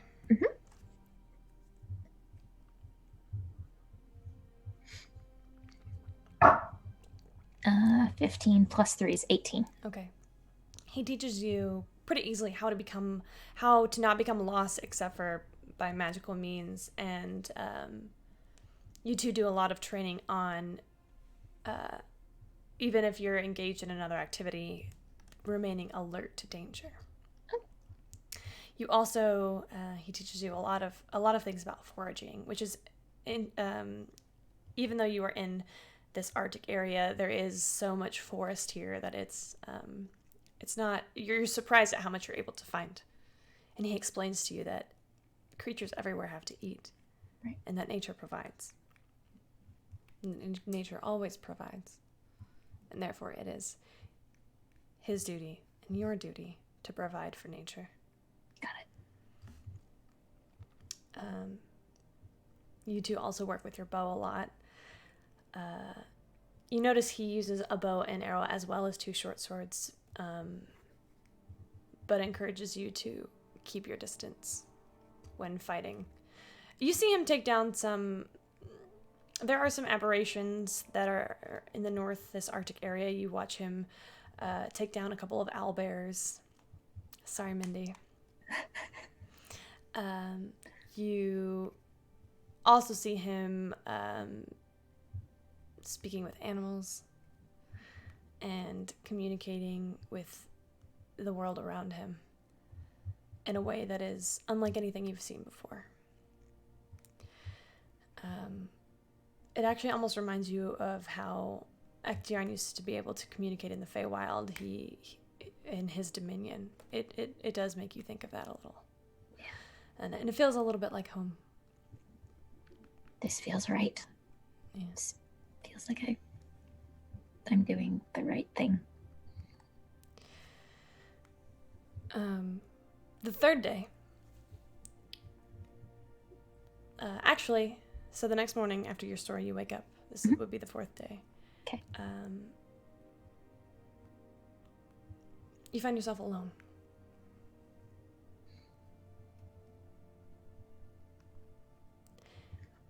Do I see any tracks? Make a survival check.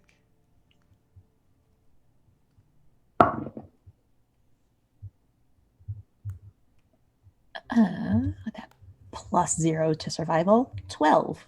Okay. It's hard, and you feel like you lose them, but you do see them initially. You get the impression that they were left, that Sentinel does not leave tracks if he does not want to. Mm-hmm. He has shown you that much. You do not specifically know how to do it, but you've seen him.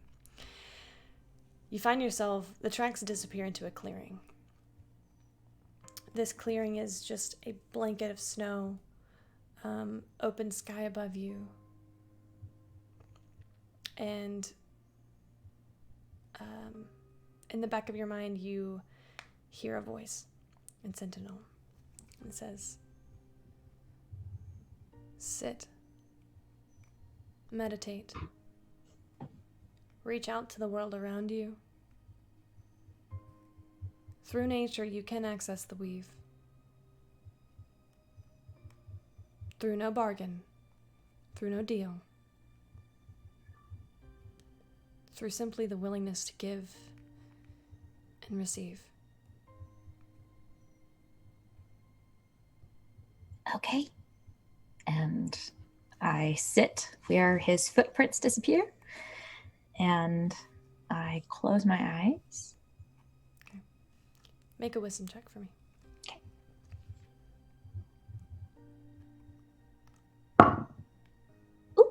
16 plus 3. 19. You kind of spread your cloak around and take a seat and begin to meditate. Can you tell me a little bit about what it's like? First, it's trying to drown out the sound of my own breathing and trying to ignore that. And then focusing on the wind that's rushing through the trees, the sound of the birds. And at first, I have my hands in my lap, but my hands then, I actually take off my gloves and I will put my hands in the snow and kind of dig through the snow to like touch the earth itself and feel not a presence, but feel like the hum of the earth. And I just stay there. And I ignore probably the frostbite I'm getting on my fingers. You don't seem to be very cold. That's good. You don't know how long you're here. Could be minutes, hours, maybe even several sunlit days pass. All of it escapes your notice.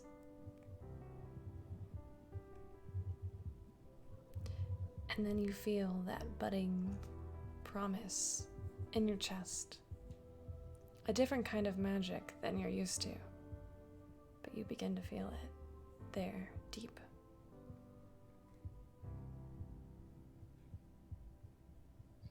I picture this little sprout kind of bursting through an otherwise barren locale. And I just...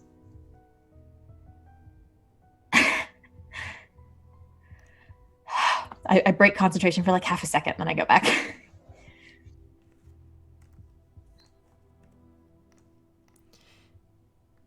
Although you've broken that, you might have lost that moment of concentration.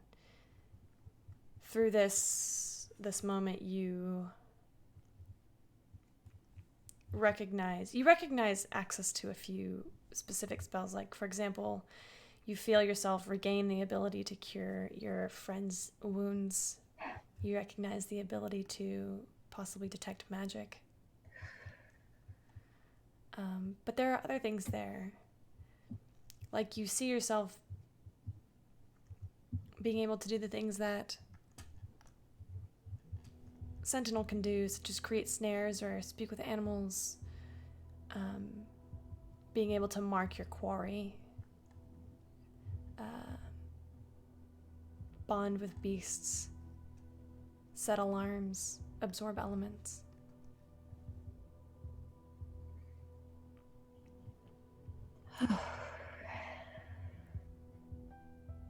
And then you hear the footsteps of Sentinel behind you.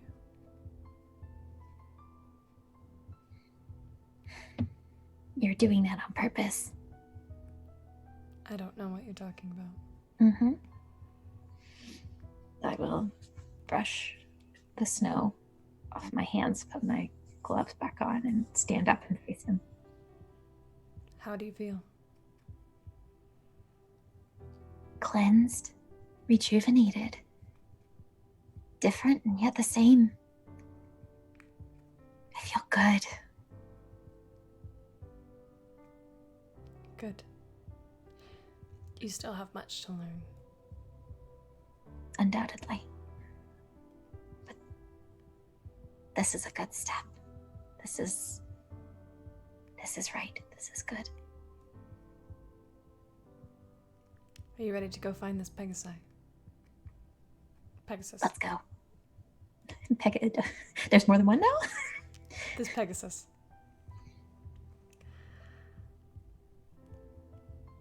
Leona and Kesra. Yes. Mm-hmm. It is, what, a week and a half in? I believe so. It's like 10 days. Oh, wait, it's not 10 Not days yet. left. Not yet. It's maybe 5 or 6 days after Ray and Because they left a few minutes. Okay.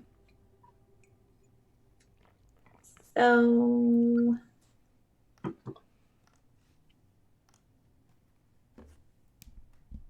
I assume we're all in the same room at night now that Marshall and Ray are gone Probably, yeah. for like safetyness. Mondi, you're probably rooming with us. So I will find a time when it's just Kesra and I. And maybe Kesra's had a few drinks, so she's a little more open to the conversation that I want to have. Oh, no. But I think, Leon, I'm probably going to wait for a moment when we are alone in the room and not downstairs, though. So, like one night when Mondi is talking to the barkeep or something, and Downstairs gambling, yeah. Or gambling, perfect. You know, making that money. Yeah, man. Yes. Mondi knows how to gamble without losing. Motherfucker. So that night, I'm probably laying down. Kesra. Mm-hmm. So you know how I can send messages to people. Mm-hmm. Speaking of which, and I will cast. I would use this time to also cast sending and just, hi Deirdre, how are you? It's all in Celestial, so. Hi, Desolation? You're muted, Camille. Whatever. Hi, Desolation. I've been practicing for more days. Surely I am better now. Make an intelligence check.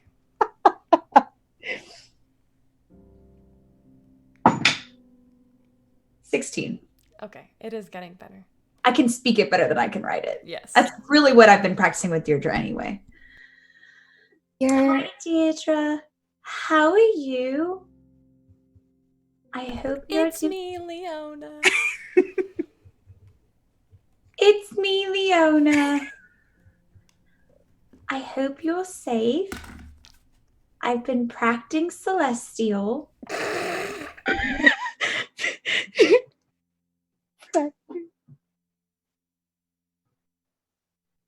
I think I'm getting pretty good at it.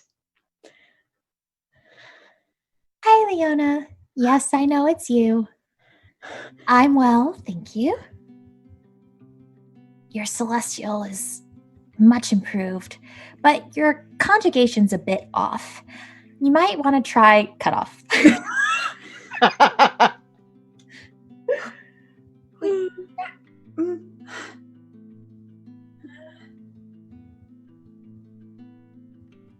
I'm cast sending again. Wait, can you repeat that? Yes, sorry. You might want to try using the perfect participle instead of the imperfect.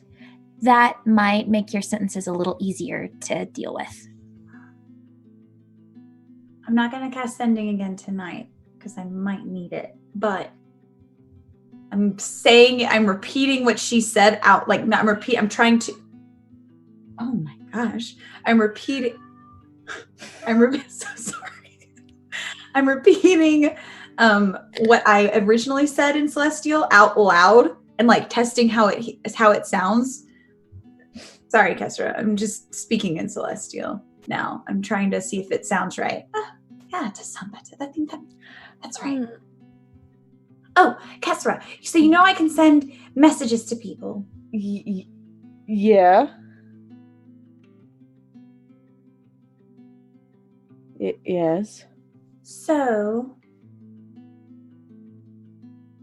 you know, and I can only send it to people that I've met, as far as I can tell, and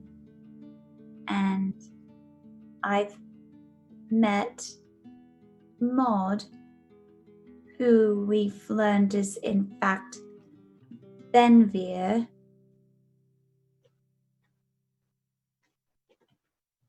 who is also your mother.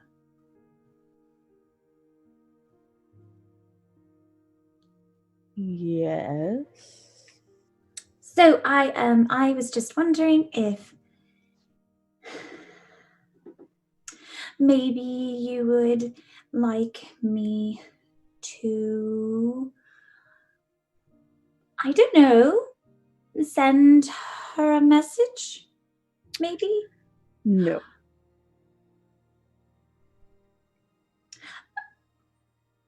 Okay. But what about Soren? I mean, that would make him your brother. Shit. I know him. I can message him. No. No. You don't want me to message either of them? Sunshine. I'm gonna kind of roll over and prop myself up on an elbow. No. I will do the same. Why not? You know, your family. Sunshine, just because they're related to me does not mean they're my family.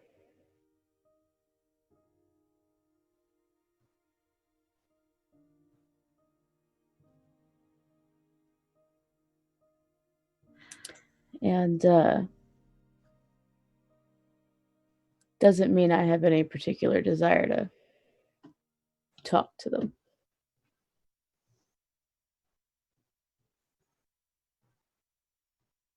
Aren't you just a little curious? Not Soren really. has been looking for you. Oh my goodness, you have a sister. You have a sister too. Whoa. I mean, we Slow don't down. know where that sister is, so it's really like you only have a brother. So it's Cat- much less intimidating. You only have Time one. out. Just time out. No. He's looking for you. He's probably going to keep looking for you. Yeah? There's a reason he's looking. He obviously cares about you, even if he doesn't know you like we do. Don't you want to have a chance to get to know both of them? Either of them? Sunshine, you gotta understand that for a long time, that is all I ever wanted. That was it. That was why my one dream, one goal was that my parents were going to find me. Or somebody was going to find me. Somebody was going to take me home, and I was going to have a family, and I was going to grow up like a proper kid and be happy, etc. Yada yada yada. So And that no, that never happened. it has happened. Just because it didn't happen in your timeline doesn't mean that it's no less significant. It means that I've moved on, Sunshine. I worked really hard, actually, to move on from it. Because there are kids that did get adopted and it was horrible. It was terrible. They literally ran away to come back to us. That's how bad it was.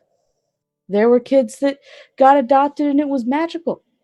It was great. It was wonderful. There were not a lot of that. It was mostly just us waiting day after day for somebody to come.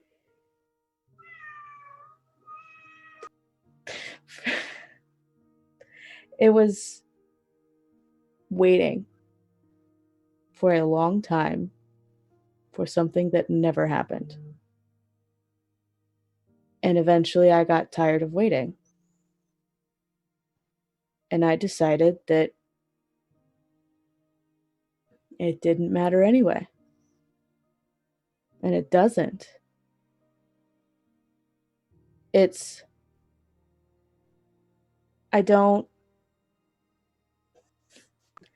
great that you found your parents. It's wonderful. And I know that normally when I say something's wonderful, it sounds super fucking sarcastic. I get that. Yes, it does. But really and truly, it's great. It is. But that was your dream. It wasn't. Well, it's definitely not mine. And based on the little tiny snippets that I've gotten from who my parents apparently are, based on the well, getting them involved in any way would be complicated and also disappointing. Why disappointing? There is very little about us in general that is not complicated.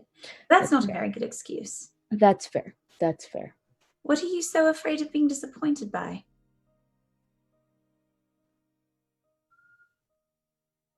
I don't know, Sunshine. Just seems like a waste of time. Gonna be perfectly honest. I have half a mind to tell Soren, but just so that he doesn't continue to waste his time trying to find me. But just because we're related doesn't make us brother and sister magically. We don't suddenly, or whatever it is that you do with, I don't know. It's Because I have a sister. No, that's one thing that I have very solidly moved on from. And frankly, right up until the well decided to blast it into everybody's brains, I considered it ancient history. Maybe there's a reason that you saw it then. I saw it because I asked a question that I didn't actually want the answer to, but I was stupid and asked the question anyway.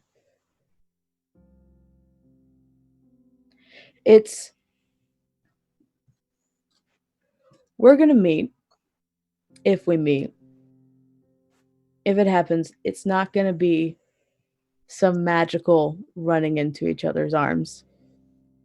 I'm definitely not gonna start crying. It's going to be a, hey, guess what? Came out of your vagina. Great. And then I'm going to continue to do what I have always done. And it will... No. I'm not saying that it has to be this magical moment, but I don't know. I didn't think I cared about having a relationship with my parents until I realized I could. And I know that you've spent some time feeling like that was never possible, but now that it is, I'm not saying you have to be a family all at once. I know that's not always how that works, but it's still where you came from. There's some part of that. No. Where I came from, it's a shitty little town in the middle of nowhere. with a half-orc that yelled at me every other day, mostly out of concern, probably. Maybe because I was terrible. Probably because I was terrible. Probably. And a bunch of other shitty little snot-nosed kids who got into far more trouble than they should have. That is where I'm from. The people that we saw in the well had nothing to do with it.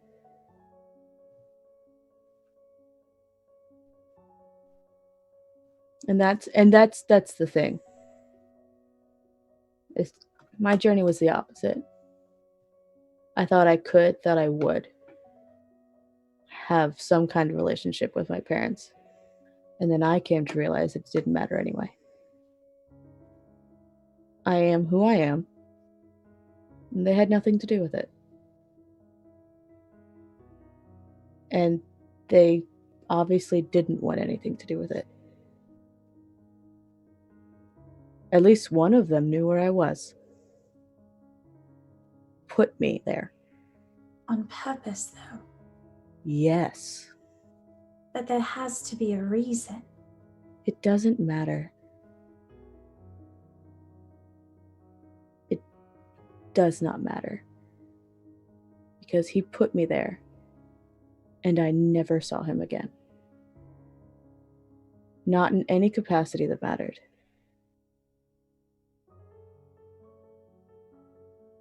And that, to me, is far worse. They didn't have any impact on my life, intentionally. And they don't get to have any impact on it now.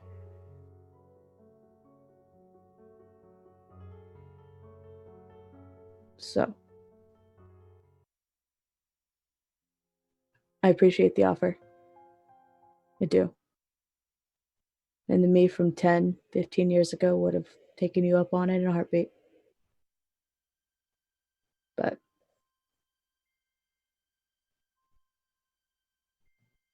no, thank you.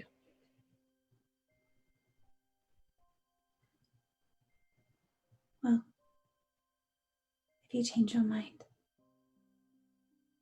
You'd be the first person that knows.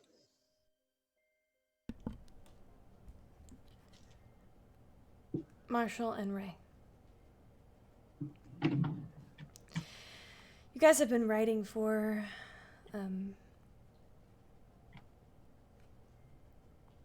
3 or 4 days. Leona checking in, I'm sure.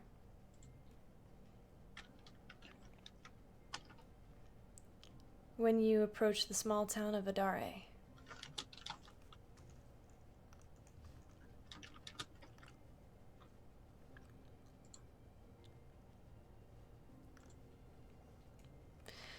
Ray takes you into the woods, Marshall, towards a massive tree. Tree that looks as old as time.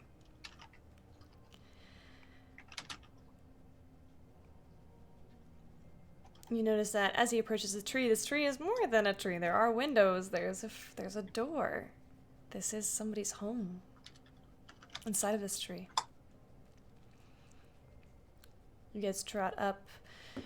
You are in swamp country now, so your horse's hooves sink in a little bit as you walk, as you guys approach. And Marshall, Ray shows you where to tie up your horse and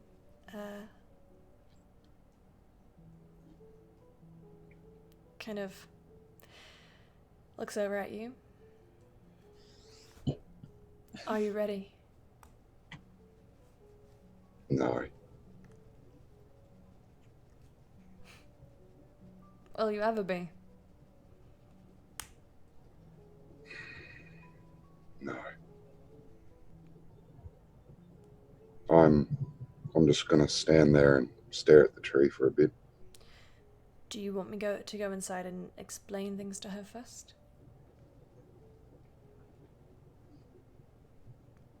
Would you like to be there? Do you think she would take that better? If you were there? Perhaps. Yeah.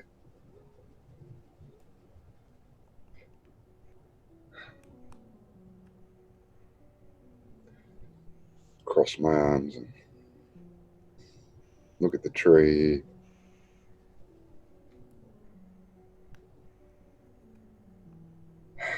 You can see the sunlight filtering in through the leaves. This is a heavily canopied area.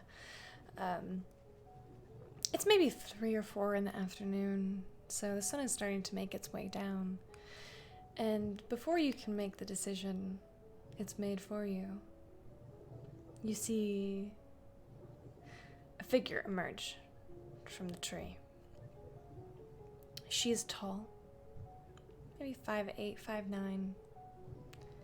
Long hair, not as dark as you expect. You catch some hints of gold in the chestnut hair that flows very far down her back in gentle curls. She steps out, shoulders back, standing tall,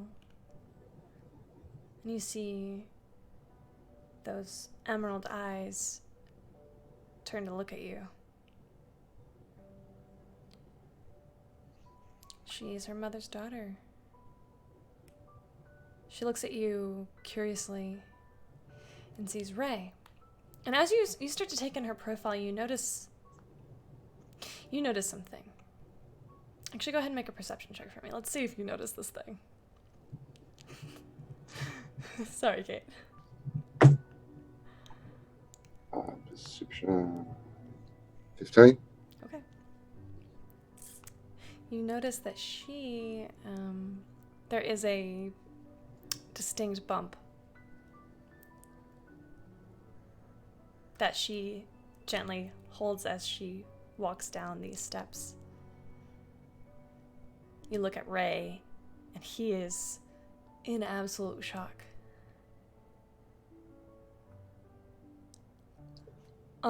Annalena. She kind of smiles shyly. Yes, I wanted to tell you in person. Who's this? I take a half step forward and then stop myself. Would you like to come inside? Ray claps you on the shoulder, says yes. He walks up to his sister, and it's like watching two halves of a whole being brought back together. These two, there seems to be this incredible unspoken, some sort of thing that transcends sibling relationships. As he picks her up by her waist and holds her tightly and spins her around. And as he sets her down, you watch as he takes a knee in front of her and just gently touches her side. He's over the moon. Anna laughs and messes with his hair. Come on, Ray, let's get inside. We can talk more there. Besides, it's not safe out here, you know that.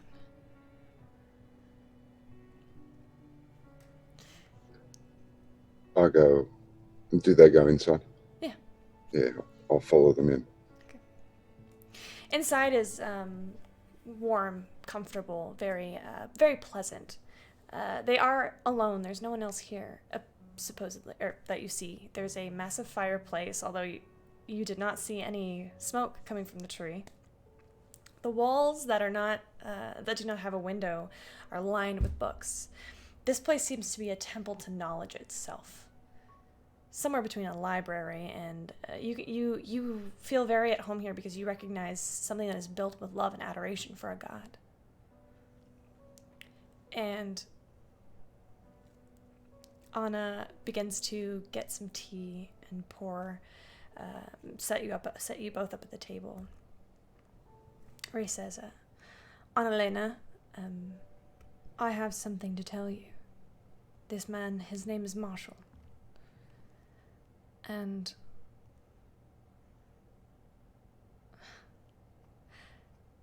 he's our father. Anna stops. She's standing. What? When our mother was kidnapped before we were born, she was taken from the palace. You know the story. She was gone for months. She was returned by a mysterious stranger who took no gold, no land, no title for what he'd done. And he was never heard from or seen again. Mother married immediately after, you know that, to the man we know as our father.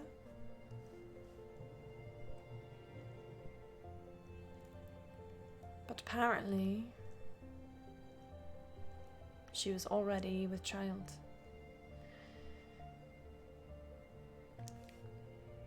He gave him the heart, or she gave him the heart.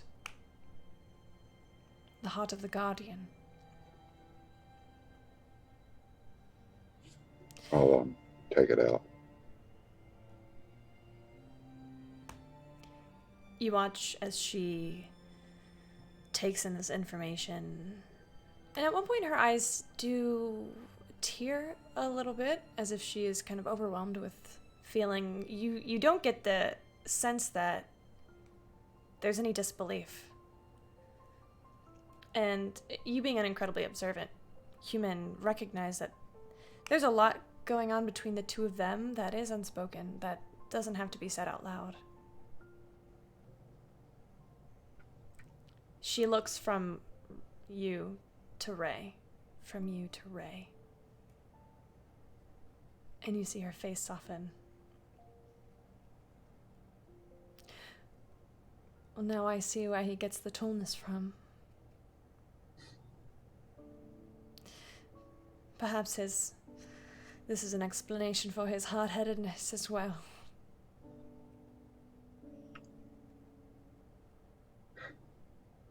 Anna, is she... I was going to say, Anna pulls the chair out next to you and takes a seat. She sets her hands kind of between her lap and looks at you. She's very close, maybe 2 or 3 feet away. It's really nice to meet you. It is so bloody lovely to meet you.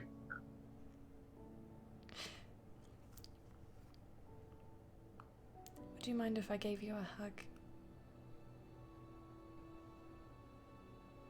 I will reach out and grab her first.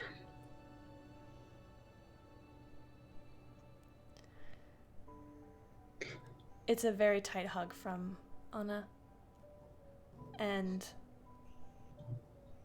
more receptive, I think, than you imagined.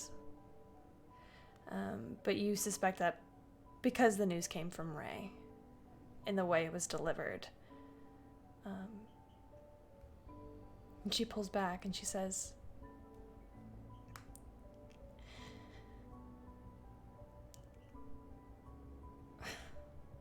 Mother told me about you when I was very little.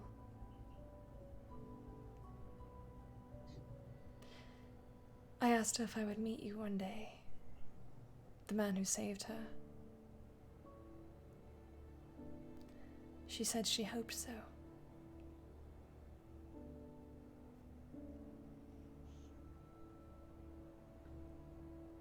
I'm gonna grab her by the cheeks. Just put my hands on the sides of her face.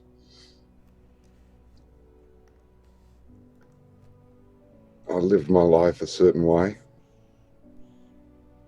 and I've been called a fool for it far more times than I can remember. But I've never lamented anything so much as not being there when I could have been. You are here now, though. That's what matters. And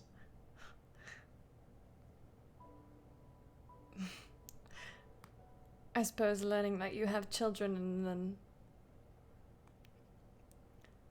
grandchildren or grandchildren on the way is twins.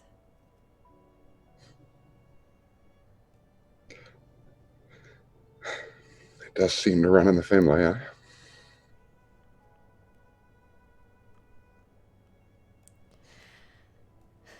So tell me about yourself. I've always pictured you in my mind as this dashing hero, and she told me you were tall and blonde with ocean blue eyes. I should have known the way she spoke about you that she loved you. I can see it now that I think about it. I didn't understand at the time, but I think I do now.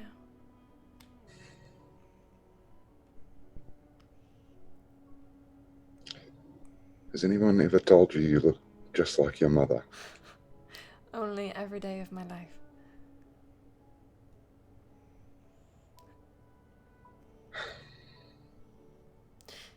Ray looks like you. I see it. It's a damn shame that Ray gives a laugh. If you look back and you notice that there are tears in his eyes.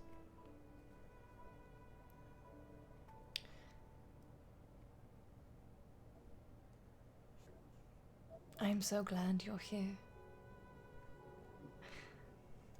This is kind of an unusual time in our lives with the war and with my mother.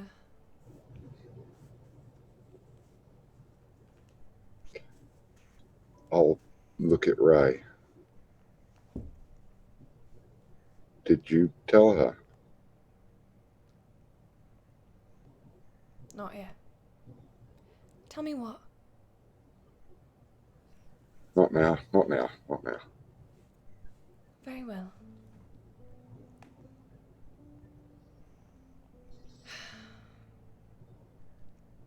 What would you like to know? Anything, everything.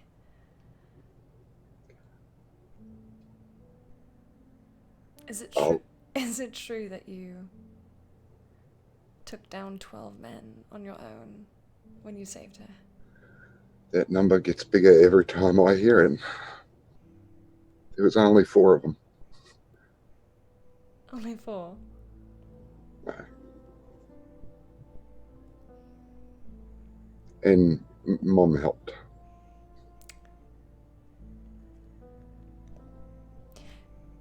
I suppose I don't know why I feel the need to thank you for what you did. Obviously, I would not be here. She would not be alive or well or... I would reckon there's a reason for everything. Perhaps.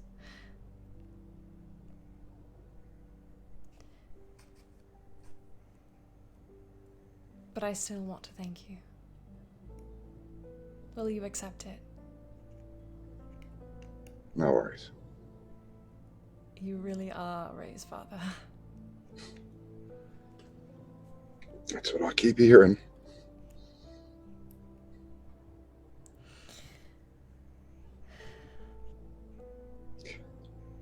I'll take a step back and look her up and down. So,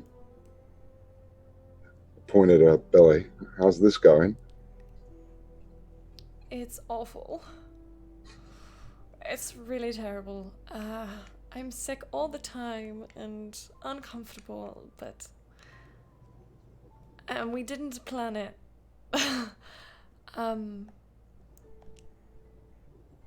But I guess that's how these things go sometimes.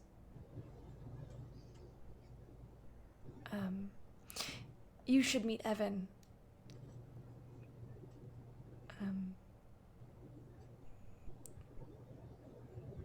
My betrothed.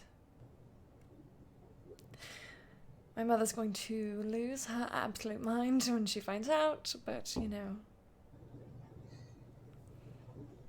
Speaking of, Ray, have you heard anything about her or Alethea?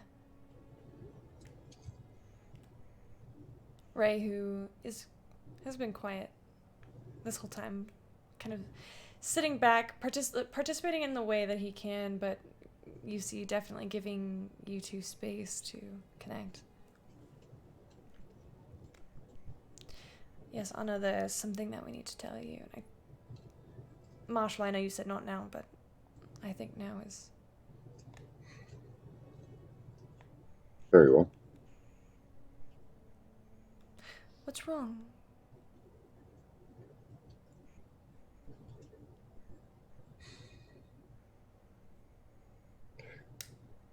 I'll look at Ray. I'd tell her, but she seems to take this news better from you. You're the one who found out. Go on. The Queen is not the Queen. What do you mean? When I made that promise to keep the heart safe, I stayed out of your mum's life so that no one could possibly know where it was. And after I had, long story short, I cast a sending to your mum,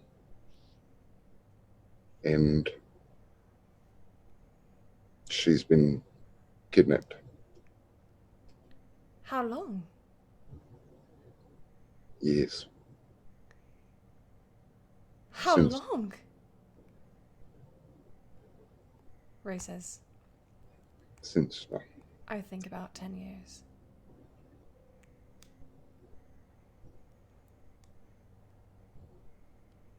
Where is she? We'll go get her.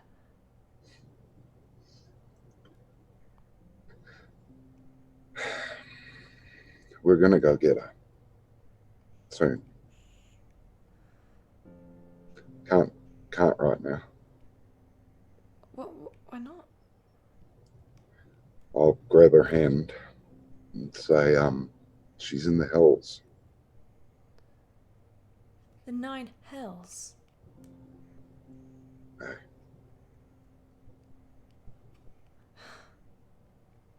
Then who is my mother? Who is the woman who has been my mother for 10 years? I don't know.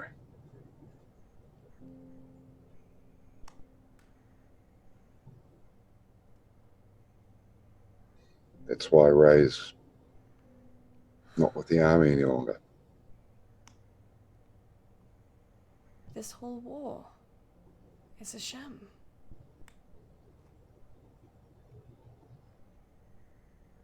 Alethea, she's very close with my mother, and she has been for the last 10 years. Well, since I can remember, and she's grown crueler. She tried to. Our younger sister. She tried to kill me.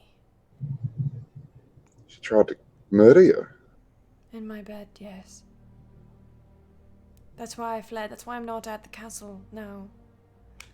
I think I started asking too many questions. I told Ray that our mother has been acting strangely for some time. Ray has been away for most of it, but I've been there. And one night I woke and my guards had been turned against me.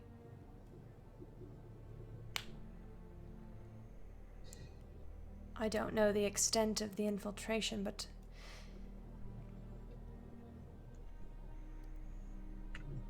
Alethea is very, easily influenced. And if it's her or if it's not, I don't know. But there's a chance that she's in on it. And that the guards serve whoever it is that's taken the Empress's place.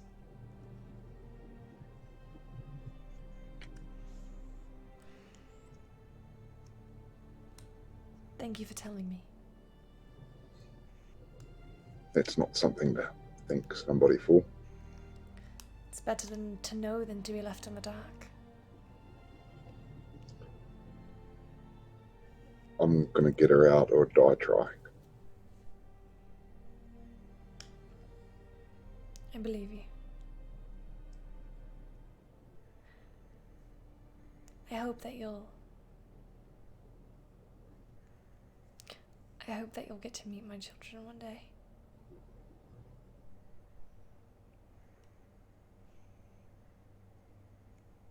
They could use a man like you in their lives.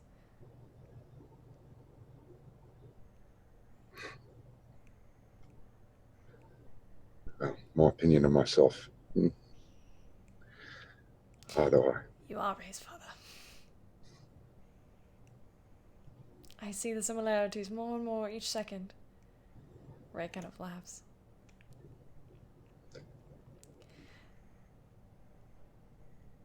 Evan and Sinestra will be back soon. Sinestra is, a friend of the family. Well, more family than friend, technically. She's related to the man I knew to be my father. She took me in and has been keeping me safe here. She's a cleric of Ayun, the knowing mistress. And she and Evan went to town for some supplies, and they'll be back any moment. How long will you be staying?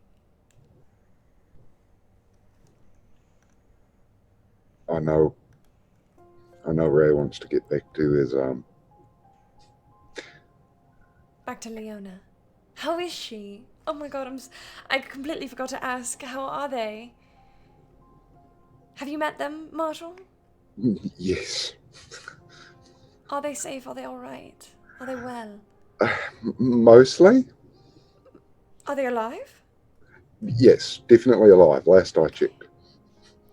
Ray reaches into his pocket and pulls out a locket. Hands it over to his sister. She kind of laughs. I was such a fool. Ray, I'm sorry. He gives her a nod.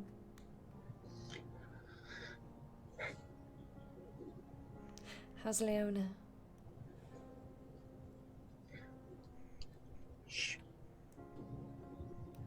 She's been better.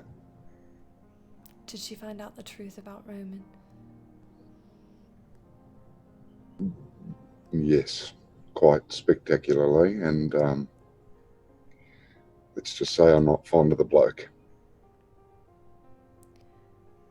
I tried to warn her. But then again, if someone had tried to warn me, I wouldn't have listened either.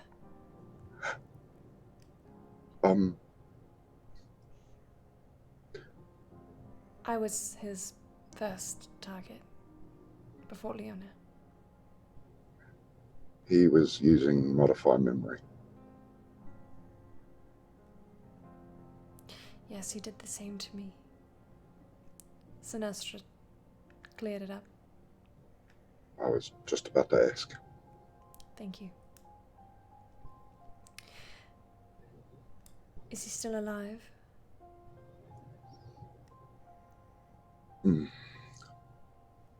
Possibly. Probably. No. I was too busy saving your brother's life to finish the job. What? What happened? Raises. Nothing, it was just a fight. Combat, you know. You've seen it. You know, I can tell when you're lying to me, Ray. What happened? And Marshall, you see in that moment, that temper. Isabella rearing her face. You really are your mother's daughter. There's a lot of that going around here. Ray, what happened? He was only slightly dead.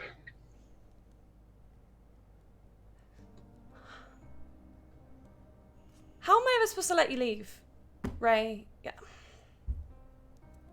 I swear. Ray takes her hand. I'm fine now.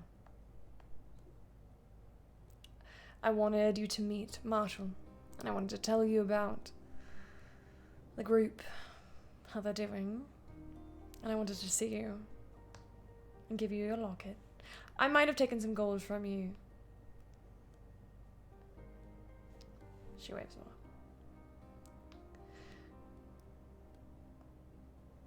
I'm glad you're safe. She looks at you, Marshall.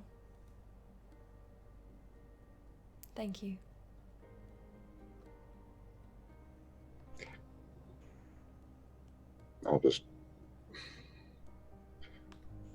I will hug her and say it's a strange feeling to miss someone you've never met. I understand. Forgive me, I feel as though I've known you for a while already. And she kind of buries the side of her face into your chest and holds you.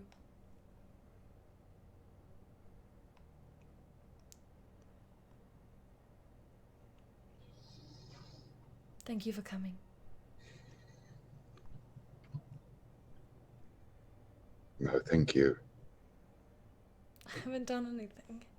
I've just been here twiddling my thumbs while Ray does all of the hard work. Looks like you're doing some pretty hard work yourself. That's fair. It's not easy. What do you know of it? Absolutely nothing. So you didn't know about us? No. It's not really a fair question, I suppose, but would you have come sooner? If you had?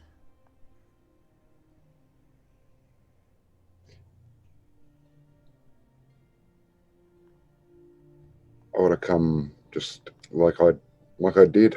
I would have came the day I found out. Thank you. Oh, I've done it again. I should stop thanking you. I'm so sorry. No. Can I Not get... exactly. Go Okay. ahead. Can I get you something to eat? Sure. It's at that time that two figures enter. One of them is an older human woman, a human-appearing woman. Long white hair, kind of a cranky face. Cranky? Cranky. And the other is a young man, maybe a few years older than Anna and Ray. Long, gangly limbs, very tall. He looks a lot like Nevin. Brown hair, brown eyes, very sweet face. And you notice that when he sees Annalena, you recognize the way his whole face lights up. He adores her. That much is evident very quickly. I like him already. And we will save this moment for a Patreon short with Anna, Ray, Evan, Sinestra, and Marshall. So become a Patreon subscriber and you can see what goes on. For the moment, we are going to hop back over to, I believe, Leona. Is there anything else? I just would like to send. There's actually two things. Okay. Real short. I'd like to send a message to Sinestra at some point. You sending? When do you send this message? Before I know that Ray and Marshall would be leaving in my brain. And I give it probably because if she has like a book or something, I don't know. She could like send it with them. I don't know. What do you say? Hi, Sinestra.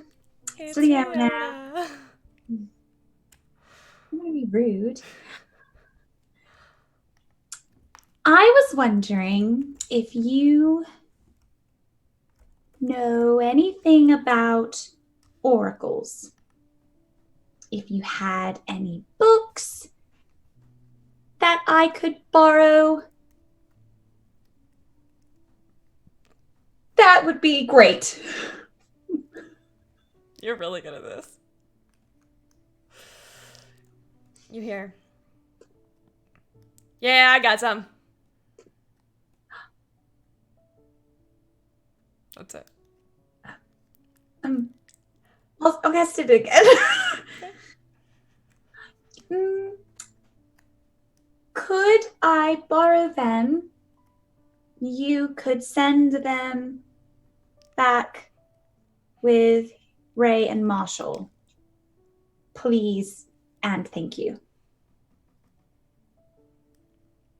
Yeah, all right. Okay. And then at some other point a little later in the week when I am solo dolo, I'm going to pull out another letter. Okay.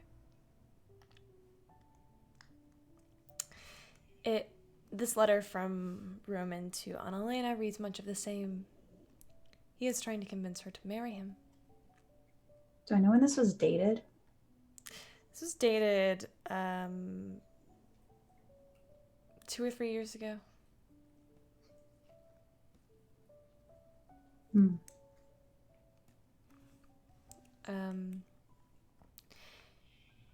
He is urging her to abandon Ray and to ignore what her sister, ignore what her family is telling her, that their love is more important.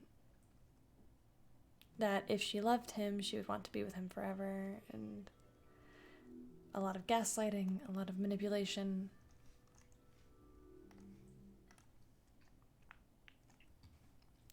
Now that it is not directed at you, you can very much see it.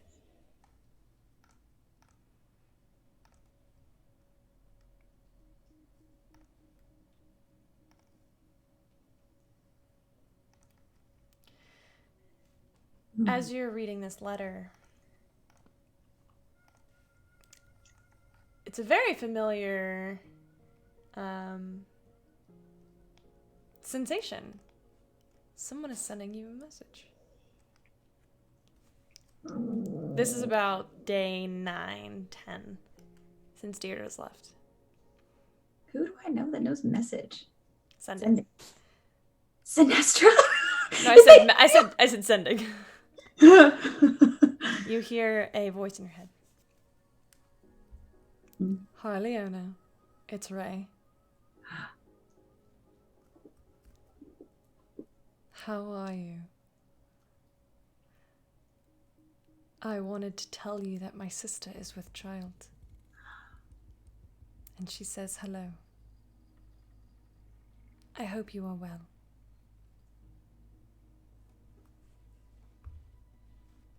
That's wonderful! Congratulations! Give her a hug! We're very well. Good? I don't know, I'm very excited.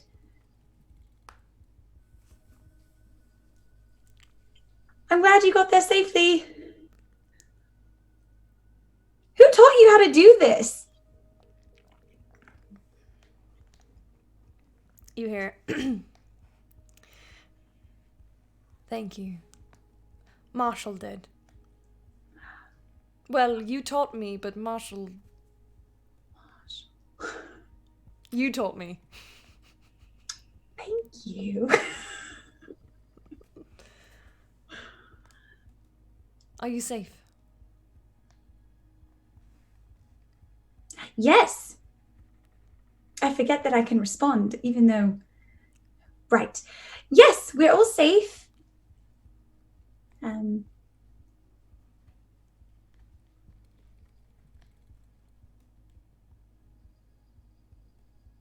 It's been pretty quiet here.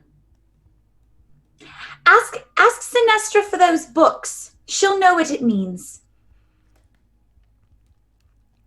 I can only do this one more time. I just wanted to let you know that you were on my mind. And I can't wait to get back to you all. Take care, love.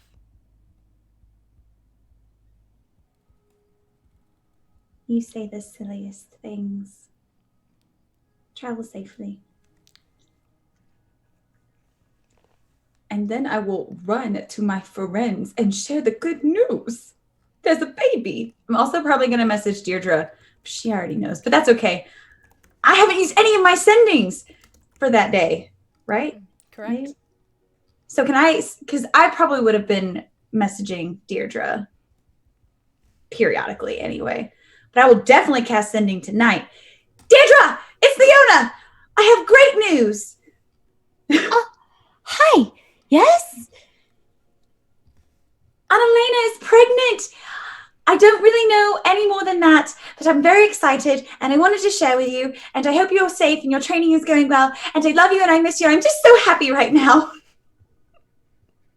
I don't know how much of that got through. I got the gist. Oh, good. She got through the. Okay. She got through the first trimester. Good. I'm glad. Surprise! I kind of already knew. But I'm well. Thank you. And thank you for telling me. I miss you. I miss you too. I'll be home soon. I have one more left. But I will make sure Kessra and Mondi know. And maybe other random people in the bar. Just, my friend's pregnant! That's it. I won't use her name, but just real excited about baby. I mean, that's how it goes.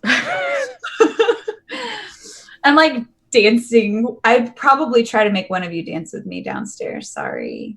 Whoever's... Chuckles, tag, you're it. Probably Mondi.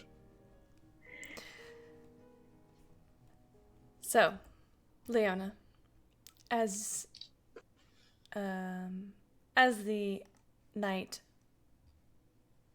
arrives and you begin to prepare yourself for bed, you go ahead and pull the covers back to go to sleep. Make a perception check.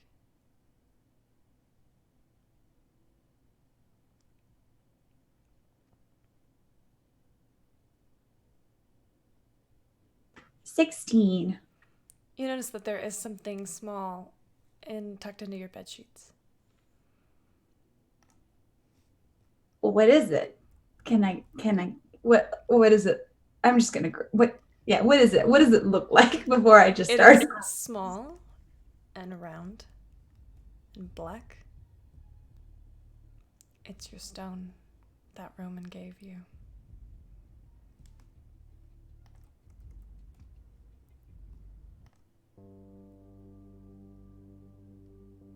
I look around. Is there any evidence of, is there anyone in the room with me?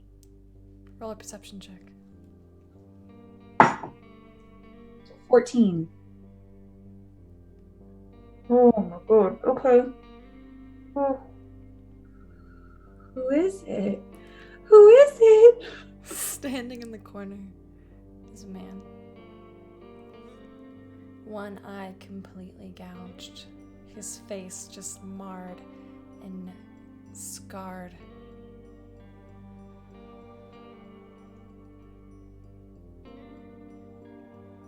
Roman. You look well.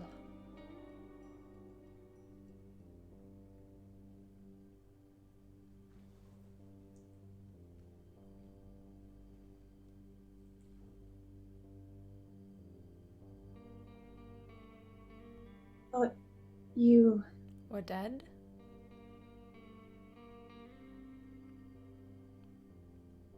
I'm gonna start trying to inch towards the door. Very slowly.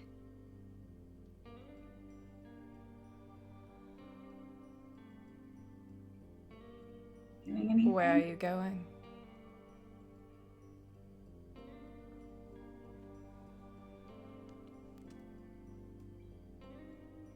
Why are you here? to finish that conversation we were going to have. Before Prince Charming decided to intervene. Are you two... Go ahead.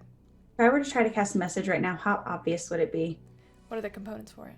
Um, I think it's verbal and somatic. it might be. It's verbal, somatic. Yeah, it's everything. Is sending? Tell me, how long did the two of you wait before you jumped into bed together? What are you talking about? I haven't jumped into bed with anyone. Are you kidding? There's clearly something going on between the two of you.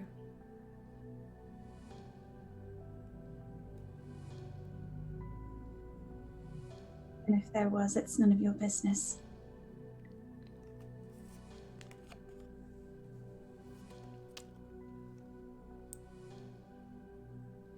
Leona, you know that you belong to me. You always have. You always will.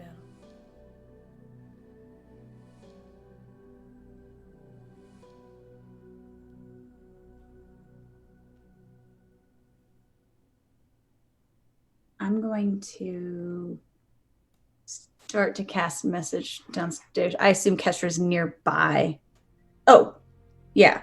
It's one of them's nearby. Someone's nearby. I'm going to try to cast a message to whoever. Kestra, probably. Give me an initiative roll. Just want to see what happens first.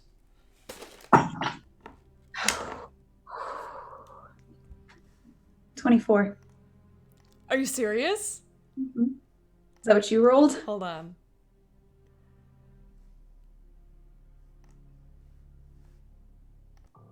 That's literally one away from the highest I can get. I rolled a 19. Hold on. He rolled an 18 plus... Are we top?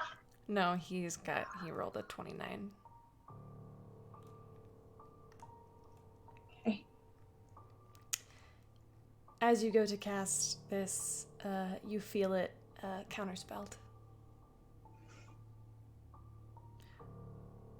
Leona, I just want to talk. And talk.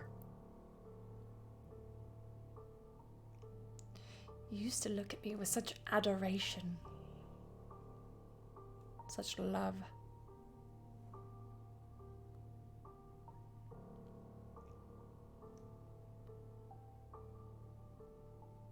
Things change.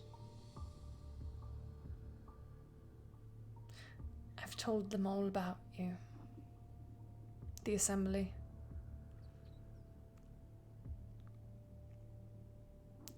I'm going to give you one last chance. Come away with me now. You and I can live as we have always wanted, together, happily ever after. We can forget all of this nonsense. Or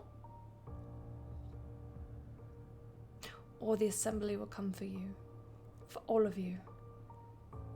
There is nothing your paladins can do to stop them. The Black Watch is undefeatable.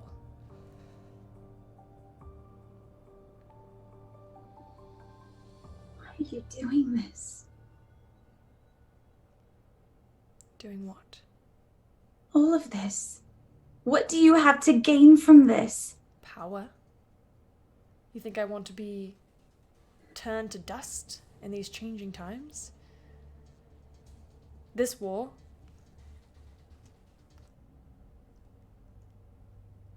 You think this is bad?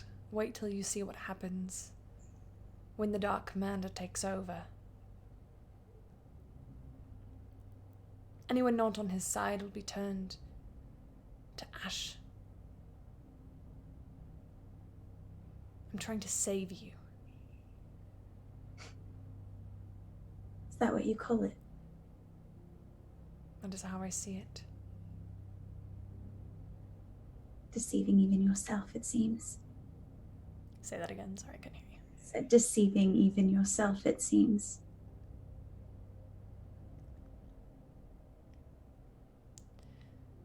I can save you. I am the only one who can save you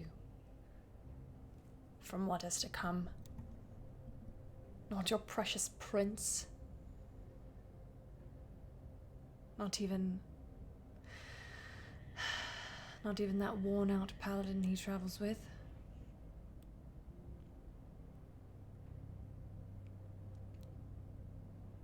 They cannot kill me.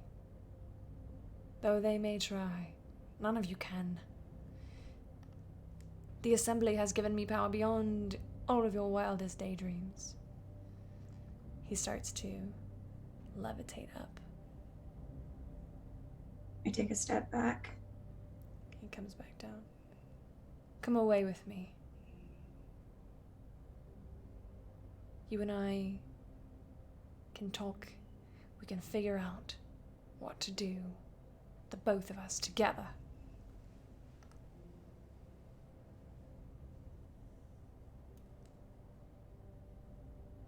I can't go with you. You can't or you won't. I will tear down anyone who stands in your way. If they are holding you back, I will remove them. I won't.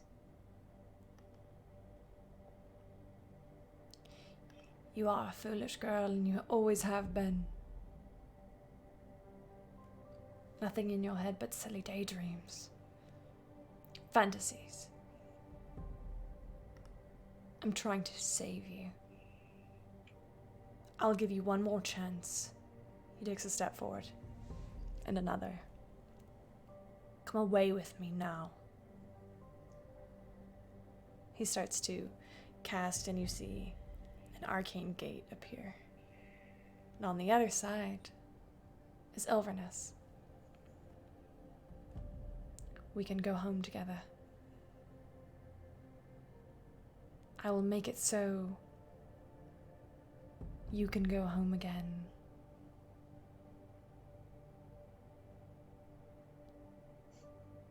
It's what you've always wanted.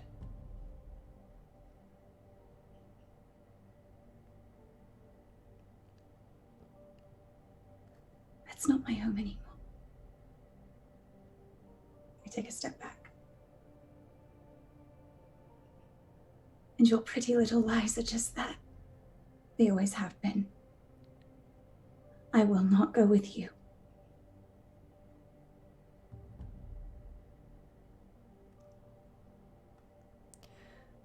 When you think about where you went wrong, when you think about where your downfall started, when you think about why your friends have fallen beside you and you have watched, think of this moment when I offered you a choice.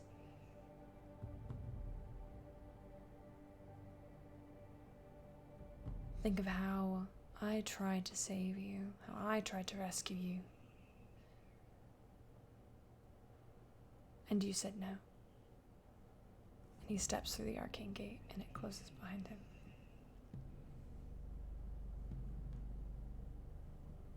I immediately start crying.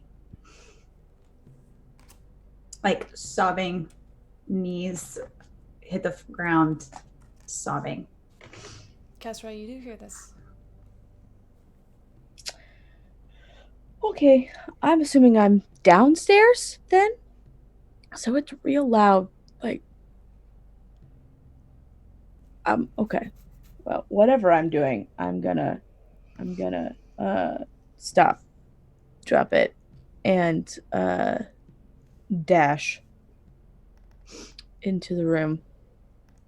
I'm going to see Leona, and then immediately look up threat assessment. The room is empty, correct? Correct. Down at Leona. Look again, just to make sure, because I've missed shit before. Like those spiders. Fucking spiders. And then I'm gonna message Maudie that he needs to come upstairs. Real quick. I don't even respond and just go upstairs. While we're waiting for Chuckles to show up, I'm gonna crouch down next to Leona and gently, hand under the other arm, just kind of like lift her up a little bit. If she doesn't lift up, then I'm just gonna pick her up. Like, she weighs like 2 pounds. I'm gonna like pick her up, and I'm gonna move her over to the bed so she's less in the middle of the floor and more on the bed somewhere. Is the stone still there? I will glance up when I'm being moved. Is the stone still there?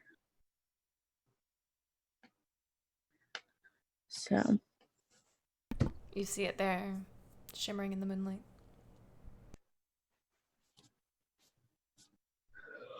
you hear now, Chuckles?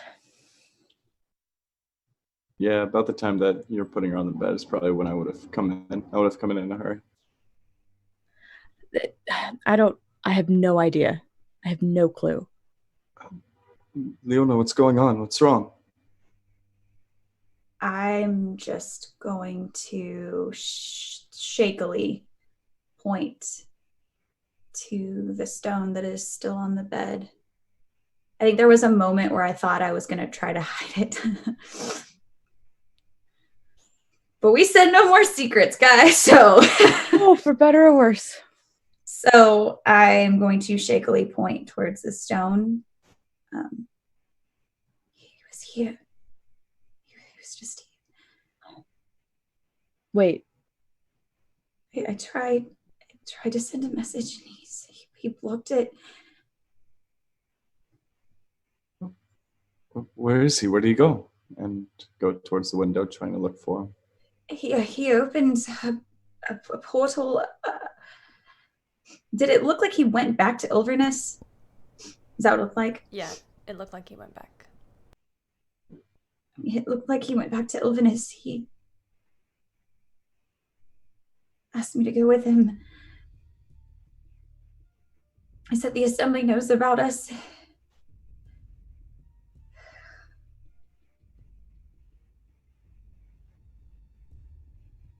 It's okay. It's okay. Don't. Well, we know he's alive now.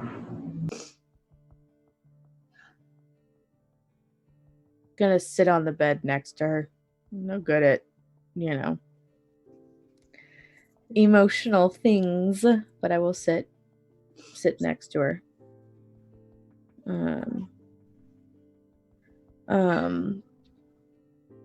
I will, I don't know.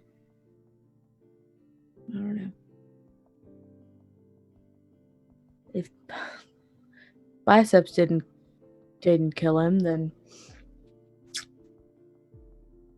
shit. As you are all sitting and contemplating this new information, the sudden event of Roman's arrival and quick departure, you are left to mull over his words, what they mean. Deirdre and Sentinel go on towards their journey. Deirdre continues to learn what it means to be a ranger, what it means to be a horizon walker.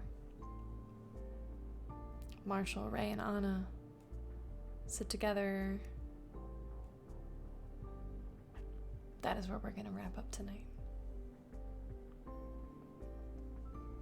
Next week, I will be gone.